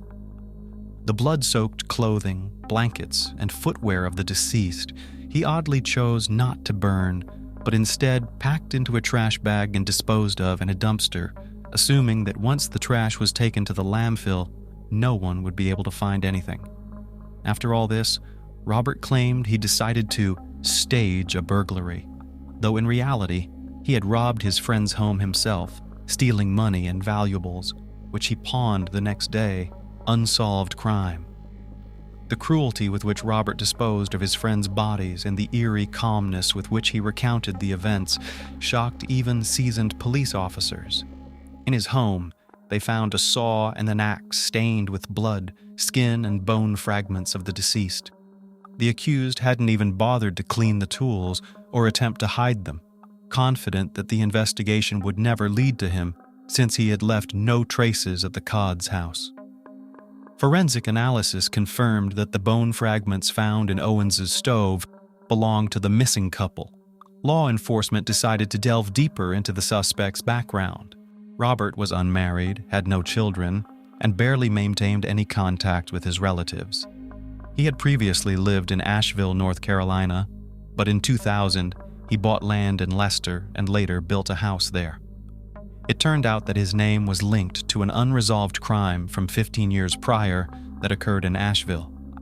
In 2000, Robert's close friend Zeb Wing Quinn, who was only 18 at the time, mysteriously disappeared. Robert and Zeb had known each other since school, lived nearby, and were friends. Zeb was undergoing military training and also worked part-time at Walmart. On January 2nd, 2000, after finishing his shift, Quinn met with Robert, planning to drive to Leister to buy a new car, but he never returned home. A few days later, his Mazda Protege was found in another part of town, parked with its headlights on. Inside, a heart was drawn on the window with red lipstick. The car's owner was never found. The car also had damage and scratches with traces of paint from another vehicle. The last person to see Zeb was Robert, whose car also had damage, and it turned out that the scratches contained paint particles from Zeb's car. Robert told a peculiar and implausible story. Shortly after they headed towards Leister, Zeb blinked at him to stop. Zeb said he received a message on his pager and urgently needed to use a payphone. He asked Robert to wait and drove off to the nearest gas station, but returned 10 minutes later, looking frantic. Said their plans had changed, and then drove off in an unknown direction, hitting his friend's car in the process. It was also discovered that Zeb had a romantic relationship with a woman named Misty Taylor, whose former boyfriend, Wesley Smith, had threatened Zeb with harm if he didn't stop seeing Misty. Taylor, Smith, and Owens were questioned in this case, but due to a lack of evidence, all three were released. Additionally, Misty and Wesley had alibis, which was not the case for Robert. A significant amount of money, which Zeb had with him in case he decided to buy the car, and his pager disappeared from his car, and it was never determined what message he had received, if any. The investigation leaned towards the theory that there was no message at all. Another oddity was that the day after Zeb's disappearance, a man called Walmart claiming to be him, stating he wouldn't be coming to work for the next few days due to illness. However, the colleague who answered the call thought the voice sounded strange and unfamiliar, not like Zeb at all.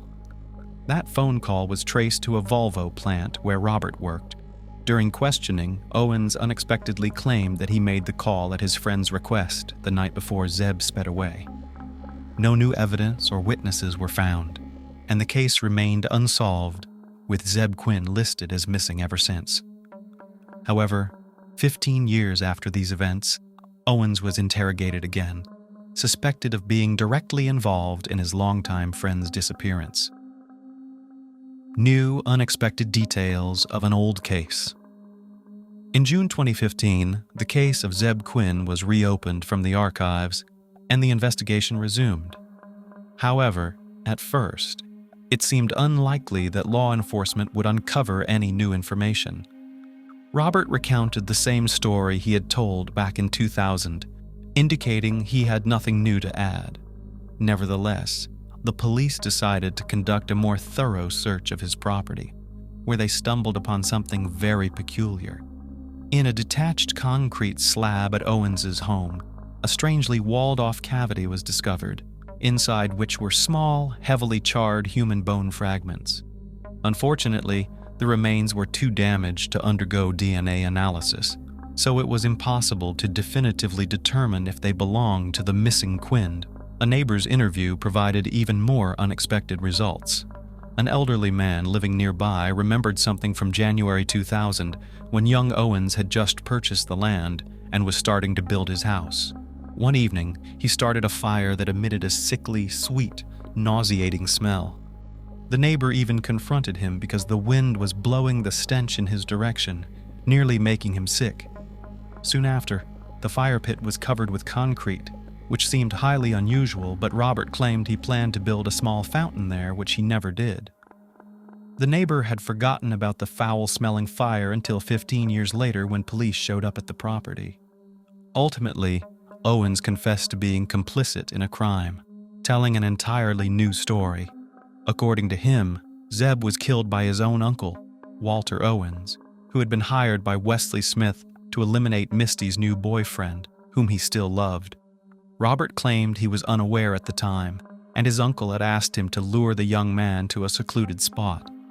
When the three of them ended up in a wooded area on the road to Leister, the uncle ordered them to stop the car and then to signal Quinn to do the same.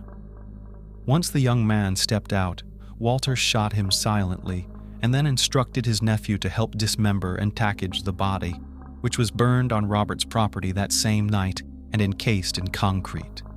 Interrogating Walter Owens was no longer possible, as he had died several years before his nephew's horrific confession. No evidence was found at the supposed crime scene, and the story sounded very unconvincing.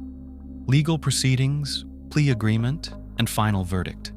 Initially, Robert faced charges of first-degree double murder, murder of an unborn child, dismemberment and concealment of evidence, burglary, and robbery.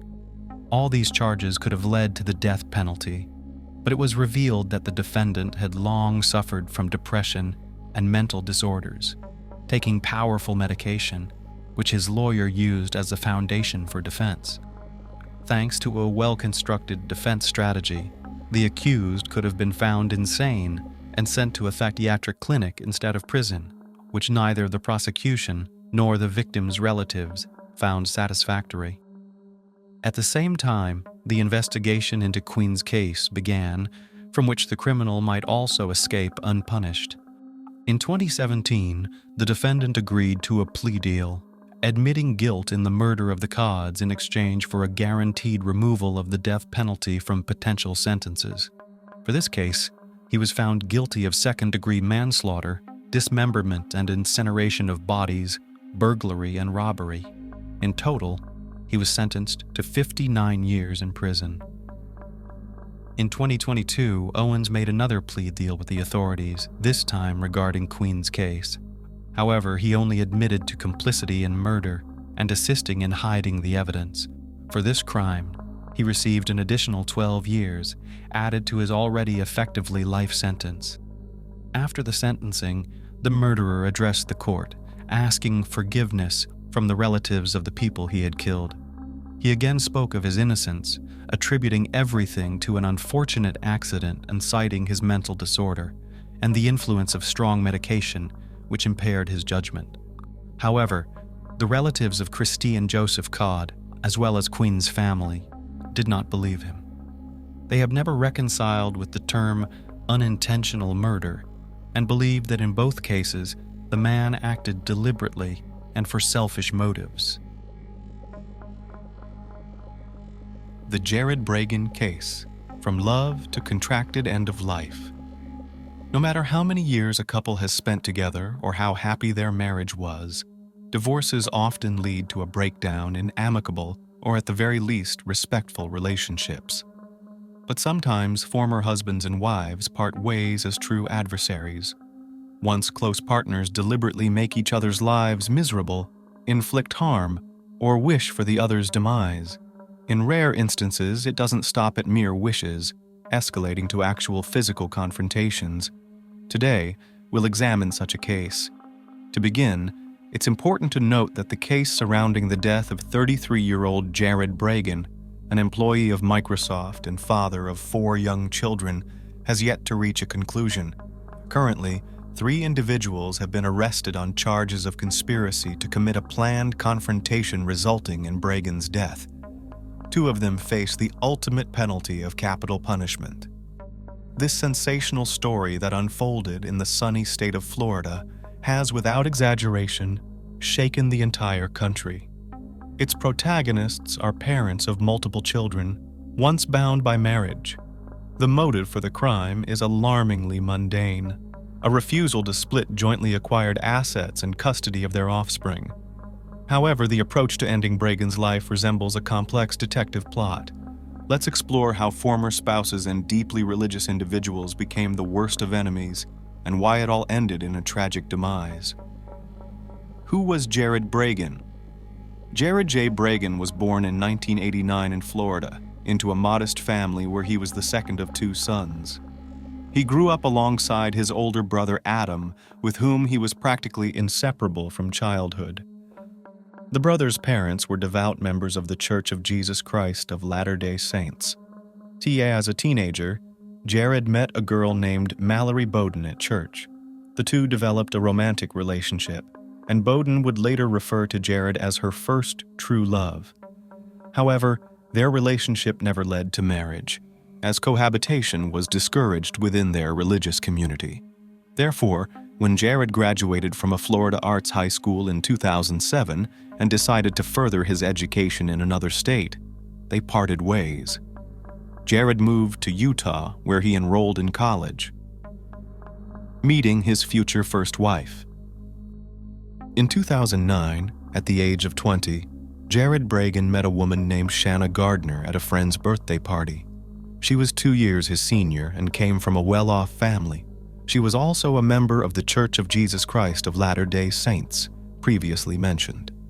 Shanna was born in 1987, and her parents, Starling and Shelley Gardner, were co-founders of a major company called Stampin' Up, which specialized in the production and sale of decorative and craft items.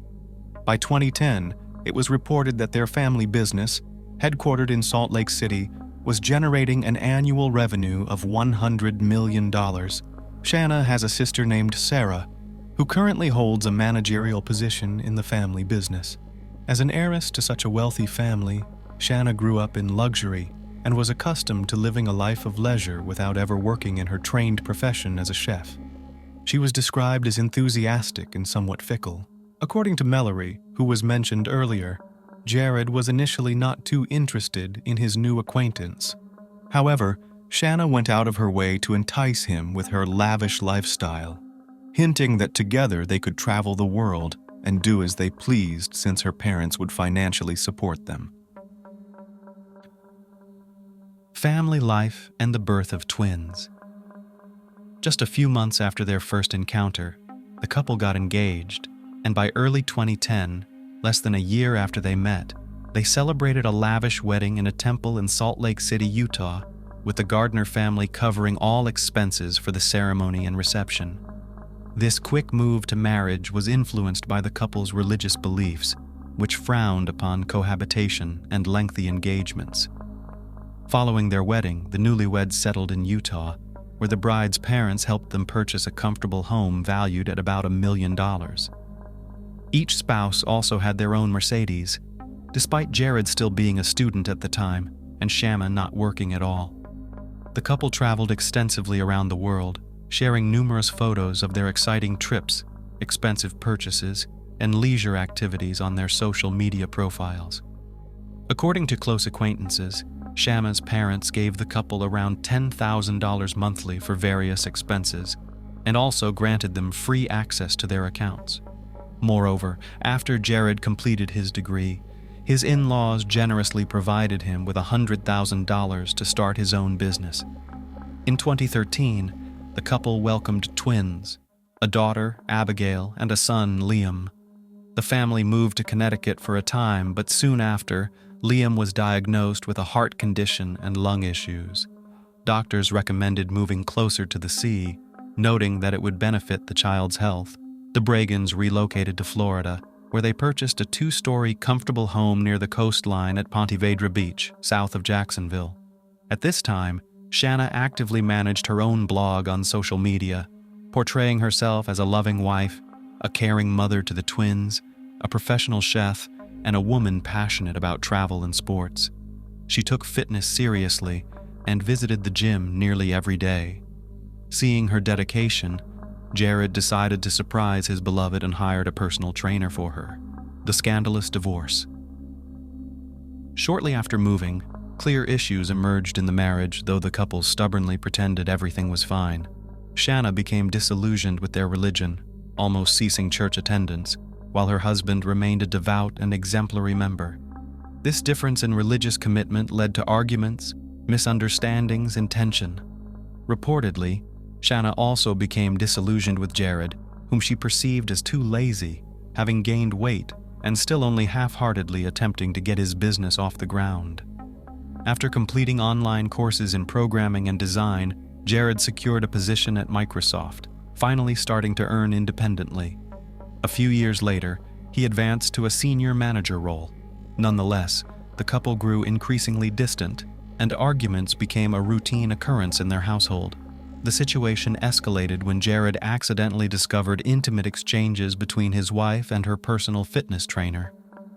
According to some sources, Shanna had an affair, which the trainer confirmed in a phone conversation with Jared, though Shanna vehemently denied these claims. Jared then reached out to Mallory Bowden via email, lamenting that his wife had grown distant and emotionally attached to her gym trainer. Despite this, he expressed willingness to forgive the infidelity and preserve their family for the sake of their children. In 2015, after nearly 6 years of marriage, the couple began a contentious and scandalous divorce process. They contested over shared assets and custody rights for their children, far from amicably. Jared publicly accused his ex-wife of infidelity, which she categorically denied, claiming the marriage had simply lost its love. In response, she accused him of cruelty and offensive behavior. Shanna was unwilling to divide their home, cars, and bank account funds, arguing that nearly everything they acquired over the years was purchased or gifted by her parents. Jared had only started working less than a year prior, having previously focused on his studies and unsuccessfully trying to establish his business with funds from his in-laws. Jared contested this viewpoint, claiming at least half of their Florida home. Custody of the twins also sparked numerous disputes. Shanna claimed that Jared, whenever with the children, tried to turn them against her. He allegedly coached them on what to say about their mother and recorded their statements to present in court.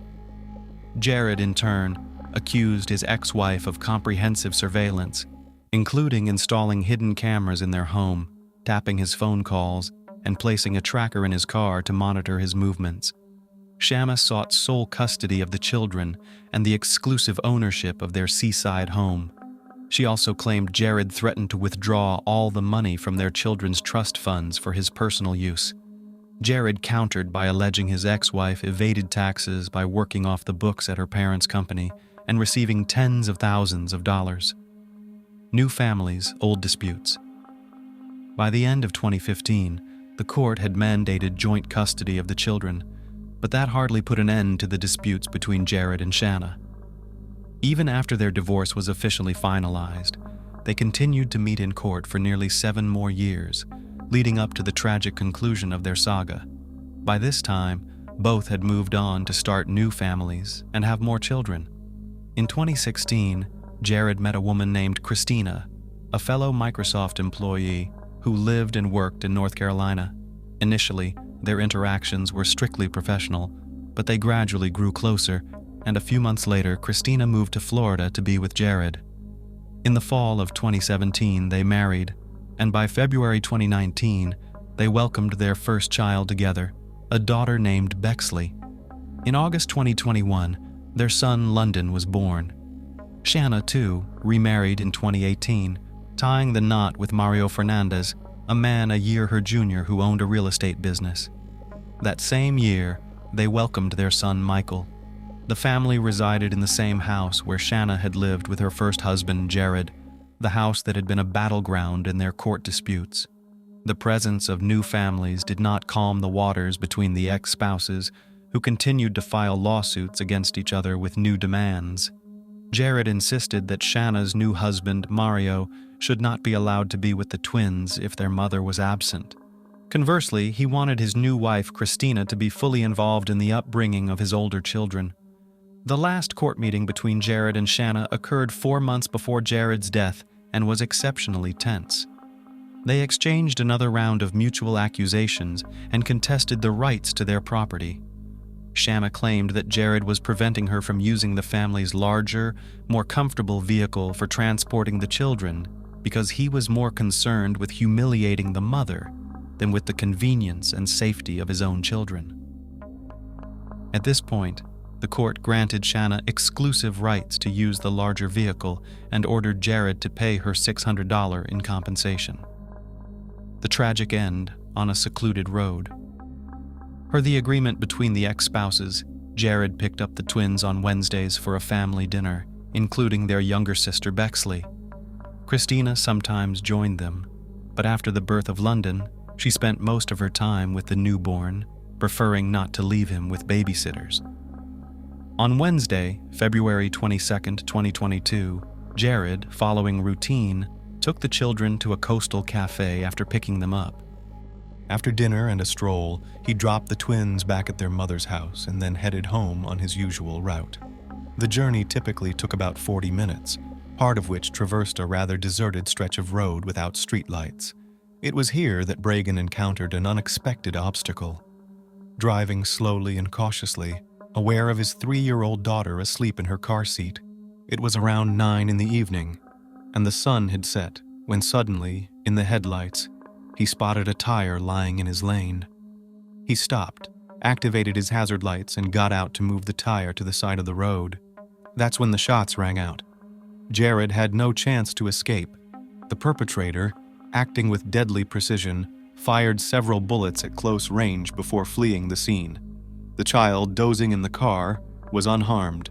A passerby, nearby at the time, heard the shots and cautiously approached.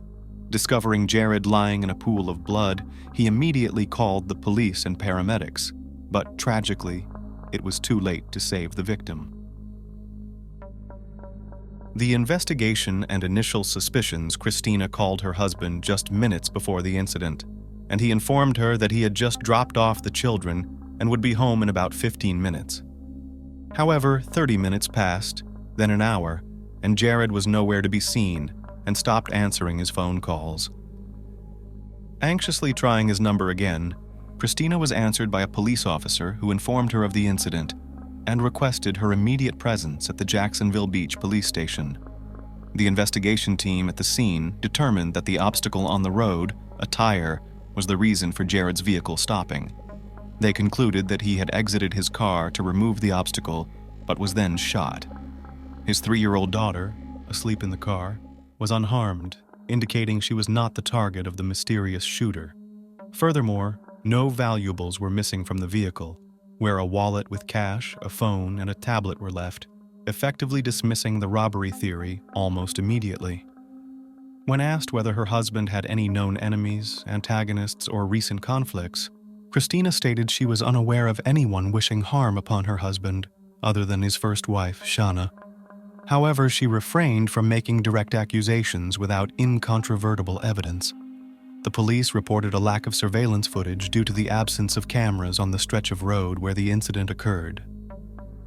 A witness who heard the shots claimed they broke the silence of the night, preceded by neither screeching brakes nor loud screams or any other noise.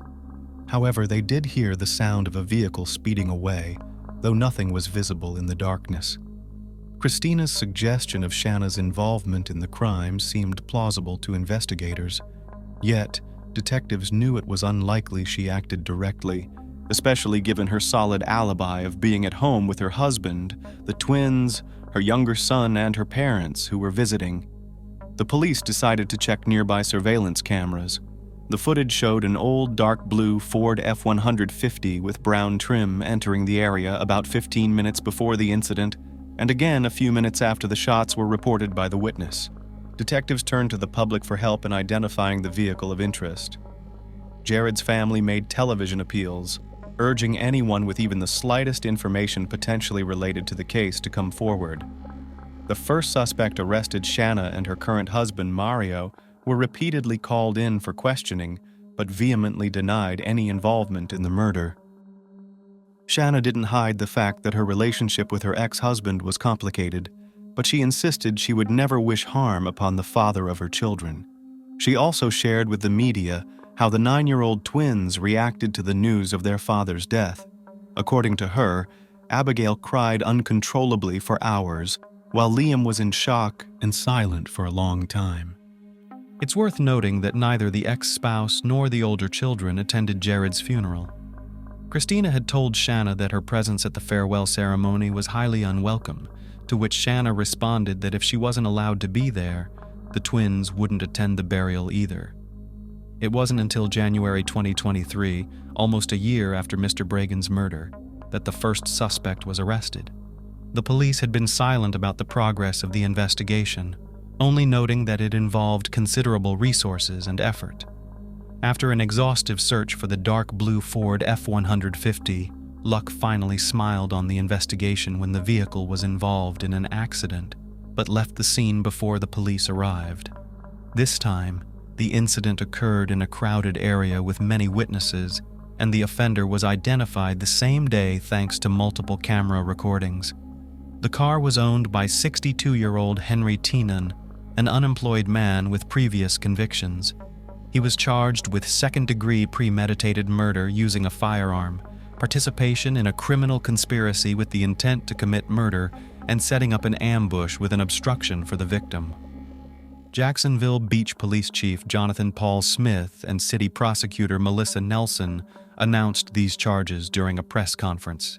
It was also revealed that Teenan did not act alone and was giving testimony against his accomplices, though no other names were disclosed at that time to protect the integrity of the ongoing investigation. Understanding the severity of the charges against him and the lengthy prison term he faced, Teenan decided to make a deal with law enforcement, hoping his cooperation would be considered favorably during sentencing and potentially reduce his punishment. The criminal trio unraveled information soon leaked to the press that the accused, Teenan, had been renting a small house with a friend, owned by Mario Fernandez. Teenan's housemate was also brought in for questioning, but was unable to provide any valuable information about the case. He didn't even have personal dealings with the owner of their rental, only passing his share of the rent through Henry. However, a thorough search of the house revealed a hidden pistol in the accused's room, which, according to ballistic tests, was identified as the murder weapon. This further implicated Teenan in the crime. On March 16, 2023, Mario Fernandez was arrested after Teenan officially pleaded guilty and agreed to testify against Mario, whom he named as the contractor of the crime. Fernandez faced charges of first-degree murder, criminal conspiracy, and incitement to commit a serious crime. Rumors swirled that Shanna was the mastermind behind the murder. This was supported by her former lover, a fitness trainer who recounted how she had expressed a long-standing dislike for her then-husband and wished for his demise. A tattoo artist, where Shanna frequented, also testified. She recalled Shanna complaining about the endless legal battles with her ex-husband, wishing to silence him forever, and inquiring if she knew someone who could help. Initially taken as a grim joke, Shanna repeated her inquiry months later, clearly indicating her seriousness. Shanna Gardner Fernandez vehemently denied all allegations against her. She declared her intention to stay in town and assist the investigation. However, a few months after her husband's arrest, she moved to Washington with the twins and her youngest son. On August 17, 2023, she faced the same charges as her current husband. Arrested in her Washington apartment, she was extradited to Florida, where she would stand trial alongside the criminal trio. The motive for her actions was cited as complicated relationships with her ex-husband, a desire to avoid sharing custody of their 2 children, and the ambition to solely possess all disputed assets. The ongoing legal battle.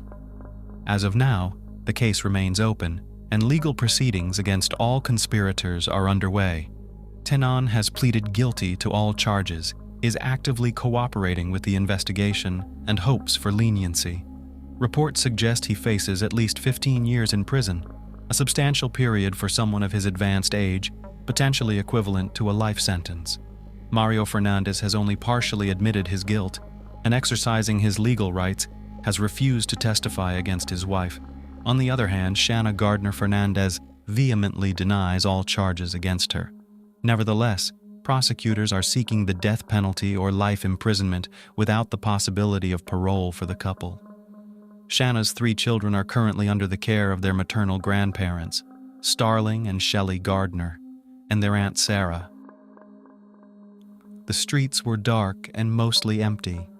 A young woman hurried out the door of her house, leashed her dog, and quickly got behind the wheel of the parked car. The car sped up and disappeared into the city's darkness. For the young runaway, it was the happiest night she had waited for 4 long years. Today, we will visit Lawrence, Kansas, and learn all about the life of this young woman and understand what made that particular night the happiest one for her. So if you're interested in finding out more about what happened, let's start from the beginning and share everything we know. Lawrence is a small town with a population of less than 100,000 people, ranked among the top 10 college towns. It's a wonderful place to live with minimal criminal activity. However, this incident completely disrupted the town's peace. On January 15, 2014, a young man contacted the local police department to report a disturbing, suspicious noise at his neighbor's house. Officers were dispatched to the address provided. However, no one answered the door, and the house was empty. They surveyed the surrounding area, and through the glass door in the backyard, they spotted a silhouette resembling a person lying down. Once inside, the police confirmed that it wasn't a mistake. The silhouette indeed turned out to be a person. On the living room floor, they were faced with a horrifying scene. A middle-aged man lay in a pool of dried blood. His hands were bound, and his throat had been cut so deeply that he was nearly decapitated. What was just a routine check turned into a criminal investigation, the motives of which needed to be determined. The identity of the deceased was quickly established. He was 52-year-old local entrepreneur and owner of a chain of pizza restaurants, Harold Sasko. He was born on September 11, 1961 in Florida, and was the 10th child out of 12 in his family. His relatives described him as a responsible and organized person who was always a leader in everything. Harold worked hard from the age of 14, dreaming of becoming a successful entrepreneur and owning his own business. After studying for about 2 years in college in Oklahoma, Harold worked as an administrator in a chain of pizza restaurants in Texas, where he learned management and was able to save money to achieve his goals. In the 1990s, the Sasko family moved to Kansas. Here, the enterprising Harold opened his own pizzeria. The business was successful, and within a short span of time, Mr. Sasko opened another pizzeria in Topeka and one in Lawrence. But who could have done this to the respectable man? Or could Harold have had a dark side to his personality that warranted what happened to him?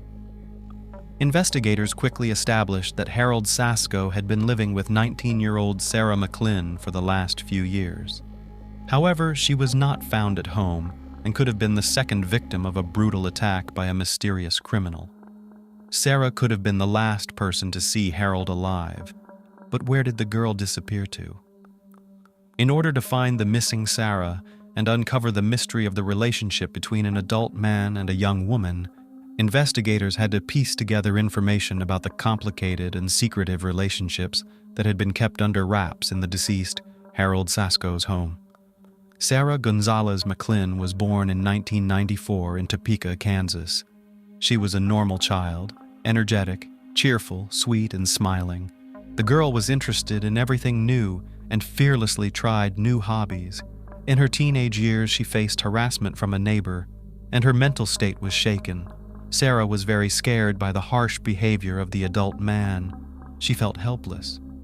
During this time, disputes between her parents became more frequent, which aggravated the situation at home and had a detrimental effect on the girl's state.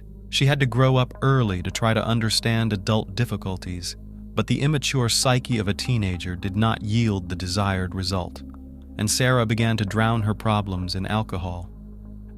But the addiction to drinking did not bring relief, and Sarah, having a nervous breakdown, wanted to end her own life. After the attempt, she was hospitalized, where she underwent treatment in a psychiatric clinic for some time. Sarah dreamed of leaving her parents' home, where she was suffocated by the toxic atmosphere with parents who could not divide their property during the divorce. She started saving money to rent a room and move out. During a period of despair, Sarah met an adult man who calmed her and boosted her confidence. That was Harold. He ran a mentorship program for youth, where he met Sarah, who got a job at one of his restaurants. By the age of 16, she was already taking orders at the pizzeria counter and diligently saving money for her dream. During this time, Sarah was quite happy. She left the hated home for a place where she felt needed. She made friends and established a relationship with Harold. In turn, he became a second father to her, providing the love and attention she sorely lacked.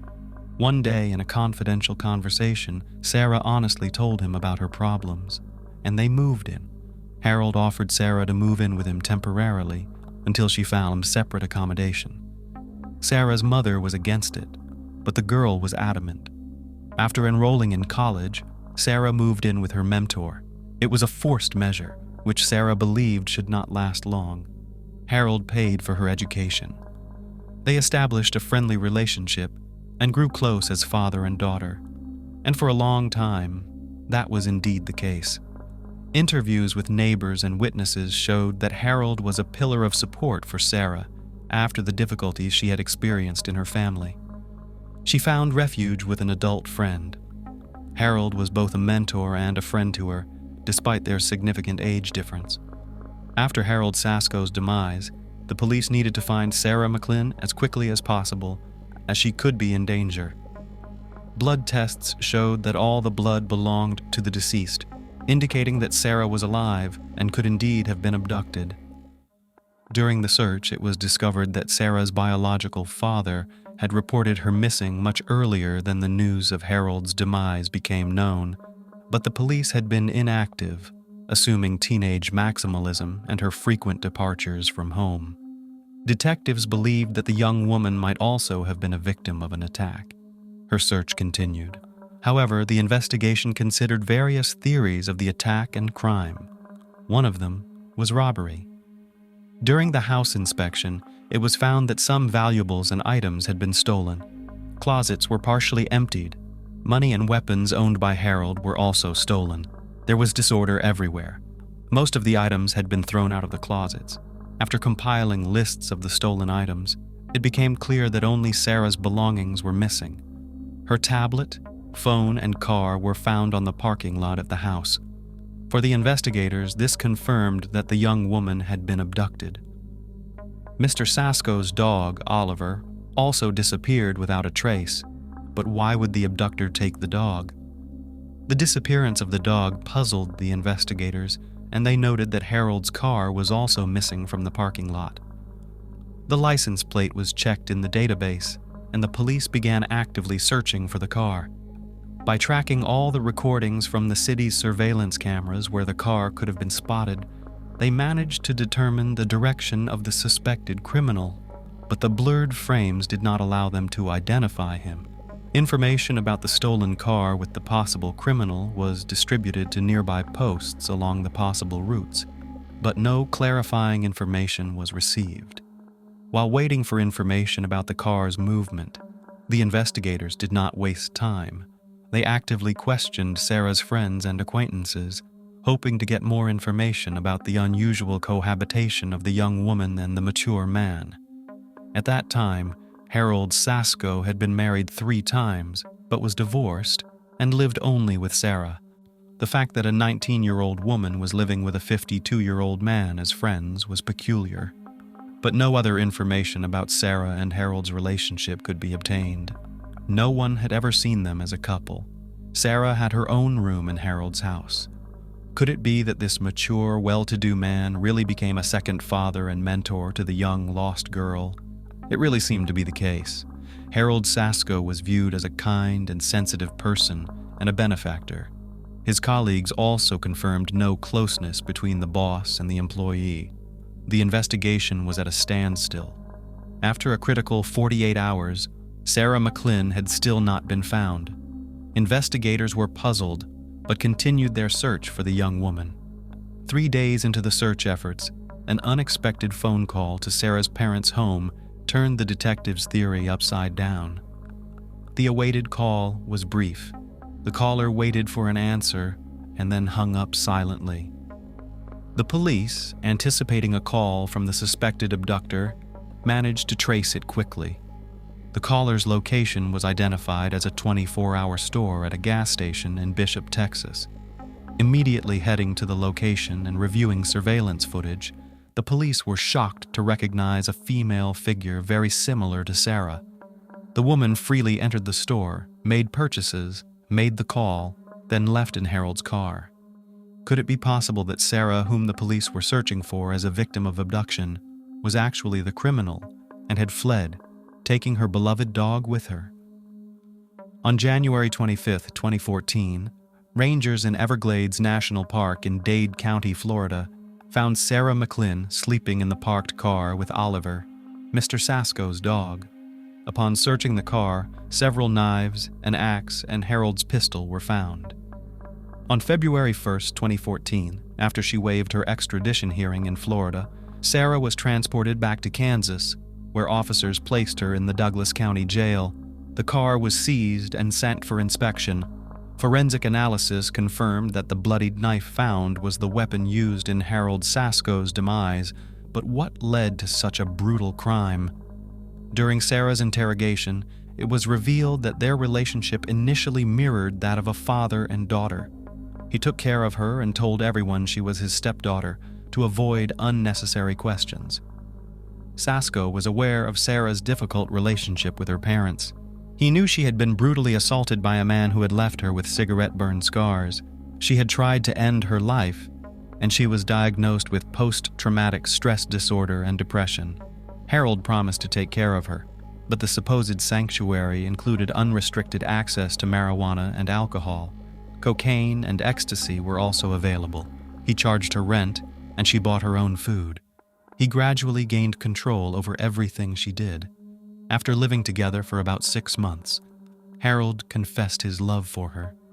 Sarah rejected him, but he persisted in his advances. Eventually, he demanded intimacy as a condition for her to stay with him. Harold took her salary, claiming it as compensation for what he spent on her upkeep daily. He threatened to sue her if she left. Harold degraded and insulted her daily. One day, Harold told Sarah that she was not attractive enough and that men preferred women with more voluptuous figures. With such an appearance, he said, she would never find true love and would never be appealing to men. Sarah objected but felt she had no choice. He paid for her to have a nose job and buttock implants. After these surgeries, Sarah's debt to Harold increased by $10,000. Her last paycheck from the pizzeria was $265. He demeaned her and demanded total submission. Out of desperation, Sarah began drinking alcohol and using psychotropic substances when Harold demanded intimacy. If she tried to resist, he would hold her down. Taking advantage of Sarah's weakened state, Harold repeatedly forced himself on her, and she eventually entered into a relationship with him at his insistence. Sarah fell into a state of depression from which she sought to hide under Harold's supposed protection. She became increasingly restrained and withdrawn. She suffered from victim syndrome and was afraid to leave him or tell anyone. She saw only one way out of her moral confinement, ending her partner's life. Sarah confessed that she made the decision 5 days before the act. On January 14th, Harold came home late in the evening and started working on the sound system. At one point, he asked Sarah to bring him a beer. Knowing that if he drank, he would force himself on her, she decided to act. She added crushed sleeping pills to the beer, which she had prepared in advance. After some time, Harold lost consciousness. Sarah tied his ankles and wrists with zip ties. Then she took a hunting knife and inflicted a deep wound on his neck. During the interrogation, Sarah confessed that, at one moment, she reconsidered her decision to take his life, but Harold was already bleeding out, and she felt she had no choice but to finish what she started. With renewed fury, she continued to stab him in the neck with relentless force, nearly decapitating him. Then Sarah took a shower, packed her belongings, and left in Harold's car, taking Oliver, the dog she had cared for. First, she headed to Texas, then to Florida to see the ocean. That's where the Rangers detained her. The trial for the demise of Harold Sasko began on March 5, 2015, at the Douglas County Courthouse. In his opening statement, Prosecutor Charles Branson told the jury that Sarah Mclinn had meticulously planned Harold Sasko's end. Lawrence Police Detective Robert Brown testified for the prosecution, showing that before the act, Sarah Mclinn had made Google searches using the phrase, "vulnerable places on the neck." She confessed to inflicting knife wounds on the victim and then cutting his throat. When the detective asked her why she ended Mr. Sasko's life, she replied, "I wanted someone to die." Because of these words, the trial focused on her ability to form the intent to commit the act. However, in a private meeting with the judge prior to the trial, Prosecutor Charles Branson stated that it would be inappropriate for the jury to hear about Harold Sasko's cruel treatment of Sarah Mclinn, and he intentionally omitted this information. He believed that the details of the accusations would be inappropriate at the trial stage because they would merely elicit sympathy for the defendant without any supporting evidence. Branson did not want the years of domestic abuse to become public knowledge. Defense attorney Carl Cornwell agreed with the restrictions on presenting evidence of cruel treatment, which he could have introduced in court. Instead, he tried to convince the jury that Sarah was mentally unstable and unable to fully comprehend her actions. Carl Cornwell argued that Douglas County Judge Paula Martin should send the accused, Sarah Mclinn, to a state hospital rather than prison, and if a prison sentence was to be decided, sentence her to 25 years due to her mental illness. However, prosecutor David Melton criticized the defense's portrayal of Sarah as a victim.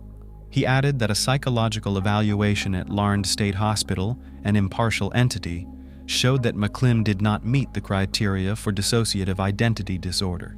The district judge reported that she had been found to have borderline personality disorder with antisocial tendencies. The report also stated that Sarah Mclinn exaggerated the symptoms of her mental illness. In his courtroom address, the prosecutor added that the crime was not committed by a little sweet girl, but by a methodical and far-sighted criminal who had planned it in advance and intentionally left her mobile phone behind to avoid being tracked.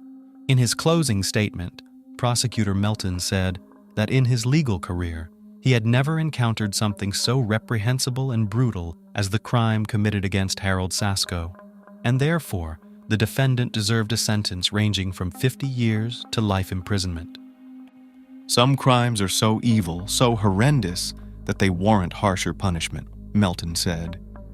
He argued that Sarah could have chosen a different method, such as suffocation, overdose, or poisoning Sasko. But the fact that Mclinn forcefully penetrated Sasko's carotid artery with a long knife spoke to the horror of the act. Addressing the court, the prosecutor repeatedly emphasized that she chose a knife because she wanted to prolong the experience of the act and likely enjoyed it greatly. After considering the arguments, psychological assessments, requests from relatives, and letters to the court, Martin ultimately decided that there is no evidence to support commitment to a psychiatric facility instead of prison, and that the act was committed in a disgusting, barbaric, and brutal manner. Douglas County Judge Paula Martin sentenced Sarah Gonzalez Mclinn to 50 years in prison. She must serve at least 50 years before becoming eligible for parole, at which time she will be nearly 70 years old. After the sentencing, Sarah apologized to her own family and Harold Sasko's family. Sarah has appealed the sentence based on the provision of ineffective counsel. In the meantime, the defense lawyers began preparing a clemency petition and uncovered necessary evidence of abuse and the dark side of Harold Sasko that had not been presented to the jury during the trial. It turned out that during the search for Sarah, a significant number of crucial clues were overlooked. After all, the investigation's attention was occupied with investigating a crime against life, not proving domestic abuse. An examination of Harold Sasko's phone confirmed that he had repeatedly shown interest in child explicit material. He downloaded hundreds of videos to his phone and visited X-rated sites discussing children, teenagers, and zoophilia. At least 20 times, he visited websites where men were intimate or appeared to be intimate with women who seemed to be asleep. The police found a camera and flash drives on a desk in Sasko's bedroom. A detective stated that the images found on the flash drives showed that Sasko and Sarah Mclinn were just friends who spent time together.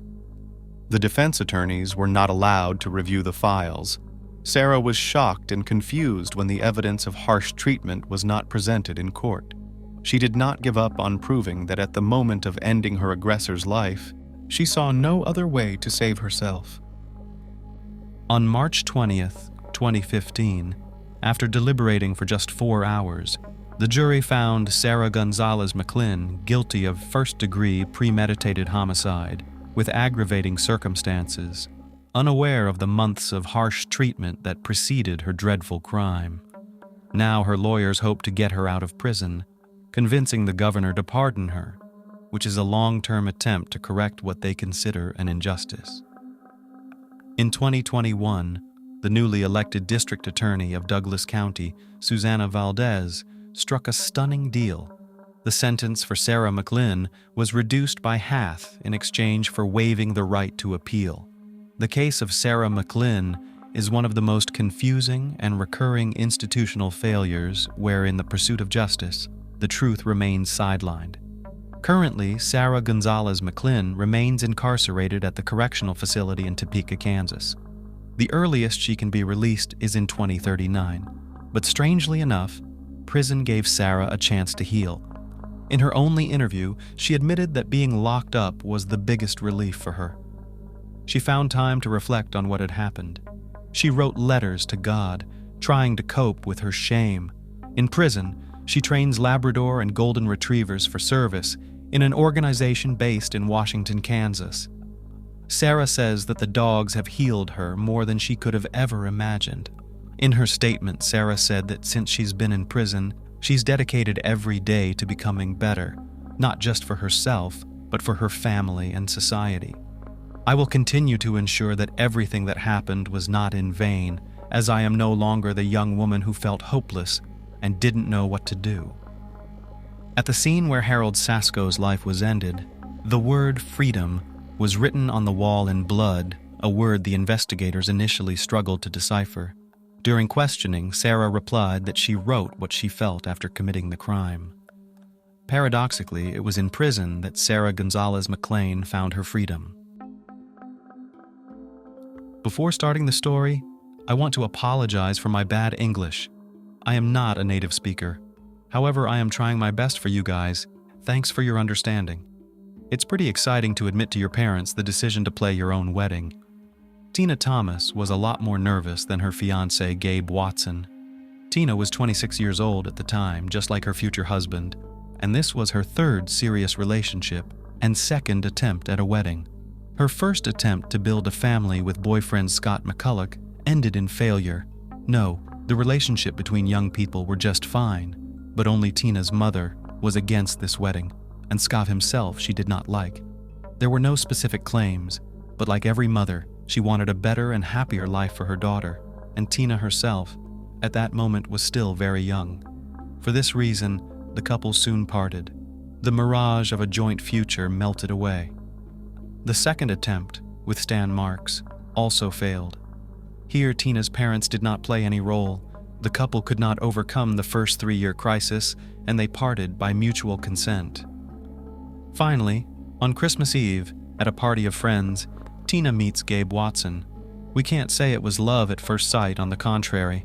The relationship was built more as mutual support for each other after a recent breakup. Yes, perhaps this is not the most joyful reason to start building a new relationship, but 2 years later, Gabe proposed marriage to Tina. Tina, having learned from bitter experience, said she agreed, but couldn't do it without parental blessing. In 2003, Gabe decided, like a real prince, beautifully and romantically appealed to the parents of his chosen one and chose Valentine's Day. but Tina's father was away, so the dinner was moved to the next day. On February 15th, during the dinner, when Watson voiced his decision to live with Tina all his life hand in hand, the father of the bride asked a seemingly simple question to the groom. "Does he love Tina?" Gabe stammered like a schoolboy but never answered. His father considered this reaction to be a common embarrassment among strangers. Then he asked his daughter the same question.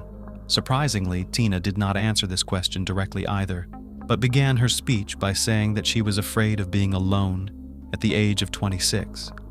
The father thought for a while and blessed the young ones.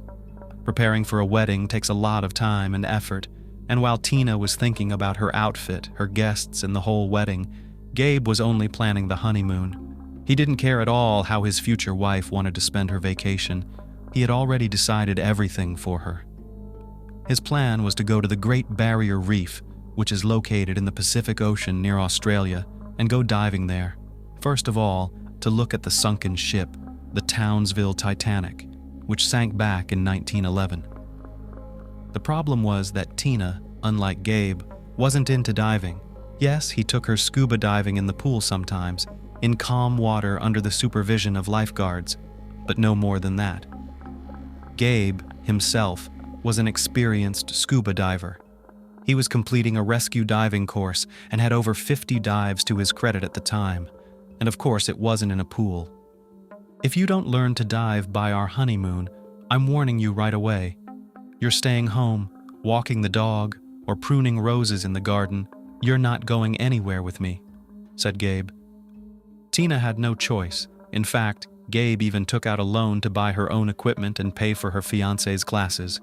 The first instructor Tina had taken lessons with was disappointed in her skills and even warned Gabe that his fiancée had absolutely no skills for open ocean swimming. A furious Gabe wouldn't listen to the diving instructor, accusing him of being the one who couldn't explain and refused to continue the class. The second instructor rather quickly gave Tina a credit, although then, and noted that Tina does everything from under the stick, solely to please her future husband. On October 11th, the young couple finally got married, and after 2 days, Tina and Gabe flew to Australia, spending on a trip of $10,000 which gave them for the wedding. It should be noted that Gabe devoted part of the honeymoon to Tina. They walked around Sydney, visited the Sydney Aquarium and the zoo. Tina was excited, but the closer they got to going to the Great Barrier Reef, the sadder she became. On the morning of October 21st, they flew to Townsville, and in the evening boarded a boat to one of the most beautiful places on Earth and every diver's dream. After a while, employees of the diving company will tell that in fact, the couple did not look like experienced divers, and even Gabe, who had graduated from courses and had experience behind him, could hardly understand the equipment, as if he saw it for the first time in his life. But nevertheless, it was he who helped Tina to pass the exam before diving, although such a test should be conducted separately, and when the instructor offered Tina his help underwater, she refused. It was also noted in the dive log that there was a strong current that day, and this moment in history should not be missed or glossed over. Gabe, as I said, helped his wife sort out the equipment they had bought back in the US and went to get the tanks they had to rent. Gabe took an 11-liter tank for himself and gave his wife an 8.5-liter tank, which for this place was an extremely small volume or even dangerous, given Tina's experience, or rather lack thereof. It was not possible to descend to the Townsville Titanic from the first time. Tina asked for additional cargo because she could not dive to depth, and Gabe at first did not work underwater computer, which calculates the necessary speed of diving and ascent, as well as shows the amount of oxygen in the cylinders. After returning to the boat, the computer worked and they tried again. The wreck was 49 feet deep, and Tina was the first to submerge, Gabe swimming behind her. From Gabe's statement, "At first everything was fine. At some point Tina stopped, started waving at me, and later signaled that she wanted to go up. I realized right away that she was just panicking. She used to do that. By this time we were halfway up, so I decided to calm her down and stay with her at the same depth for a while, without further diving, so that she could psychologically get used to the pressure. She continued to breathe very deeply, which was unsafe, and that's when I noticed she was sinking." I tried to grab her belt, to hold her down, but she swung her arms so hard that she knocked the mask off my face. While I was putting the mask back on my face, though it didn't take long, Tina was already too far away from me. For a while I tried to swim to her, but I was unsuccessful. Then I decided to return to the surface to ask for help from the lifeguards. On the way, I met another swimmer with a narrow-set eye, but he paid no attention to my signs for help. Yes, there were 2 Asian men with them at depth, but neither of them confirmed Gabe's words about his request for help. Later, when the police took underwater computer readings, they confirmed that Gabe did try to swim after his drowning wife for a while, but eventually gave up the attempt very quickly.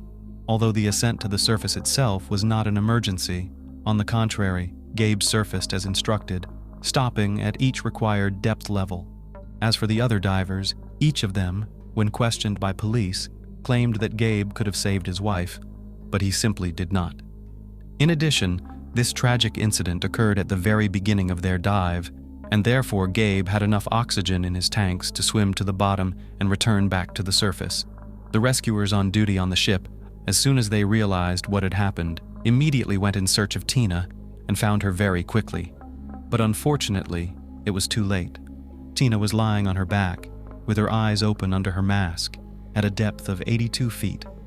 Her body was immediately lifted up, and on the deck of the yacht, they gave her artificial respiration for about 40 minutes. But to no avail, Tina died. Gabe all this time did not come close to his wife, but only stood somewhere aside, and according to witnesses, naively sniffed his nose. The same employees of the company said that the young man on the way to the shore and smiled and even played cards with other passengers. Gabe denied this in court. The subsequent autopsy of Tina showed that not everything was so clear. Yes, there are no signs of obvious violent death, but there are bruises on the neck. There are traces of blood in the nostrils, which is also common at the 82-foot depth where Tina's body was found. There are no traces of alcohol in the blood, but there are high levels of drugs such as ibuprofen and paracetamol, although these drugs are used in the treatment of seasickness. A small amount of fluid was seen in the lungs. The report stated that Tina died from drowning, but it is possible that she drowned while already deprived of oxygen. Tina's gear was checked by the Australian Water Police, but no malfunctions were noted. The police could have written it off as an accident. An inexperienced diver ignored safety rules and paid for it with his life. A very common case, unfortunately.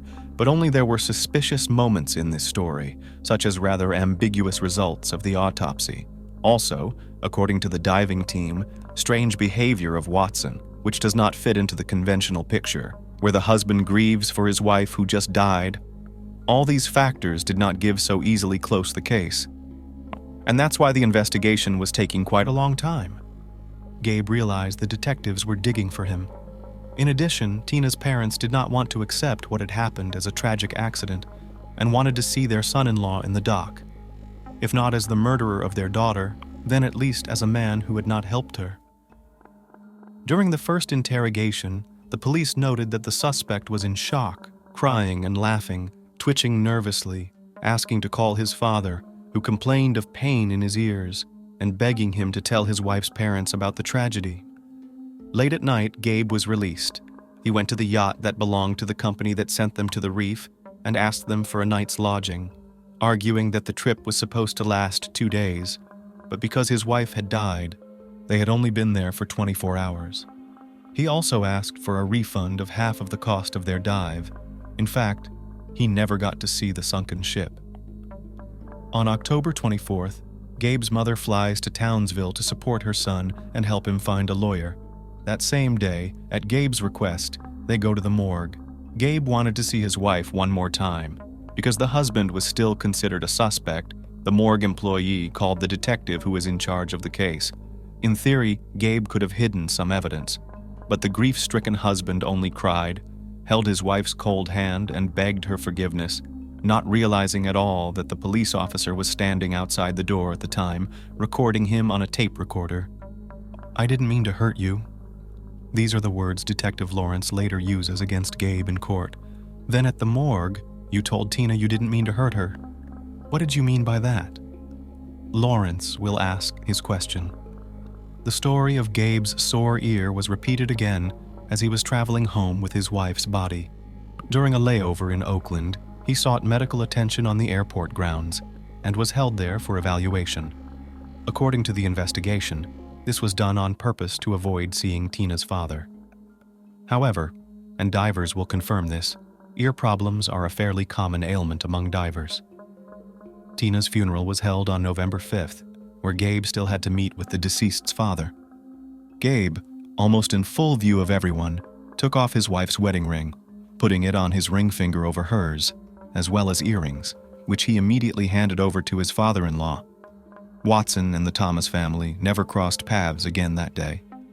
Later in the trial, Gabe would be asked the question, "Did you really take your wife's jewelry off during the funeral?" Gabe will only smile and shrug. "I don't think I could have done it later." Everyone had different opinions about Gabe. Some said that this chubby, funny man was quite a kind man, and some, on the contrary, called him a tyrant and a despot. But they all agreed on one thing. Gabe and Tina were not happy, or at least they didn't seem to be. Tina's friends confirmed what she'd told her father at a family dinner on February 15th. Her union with Gabe was just a way to avoid dying alone, and that fear had led Tina to die on the seabed. Also, the victim, who died shortly before their honeymoon, confessed to a friend that her husband dragged her by the hand to an insurance company where he forced her to insure his life at a higher interest rate in case of death and put his name in the column beneficiary. This testimony was checked through the insurance agent, and he confirmed everything. The cab driver who drove the newlyweds to the yacht was also questioned. Tina cried the whole way, but her husband paid no attention to her. Finally, Tina's friend Amanda Phillips told another story, and it became clear what the couple's relationship was really like. This damn jerk videotaped Tina urinating in the bathroom and then edited it and put it in a tape of them celebrating Christmas. That would have been okay, but he turned it on at a general viewing with a full house of guests.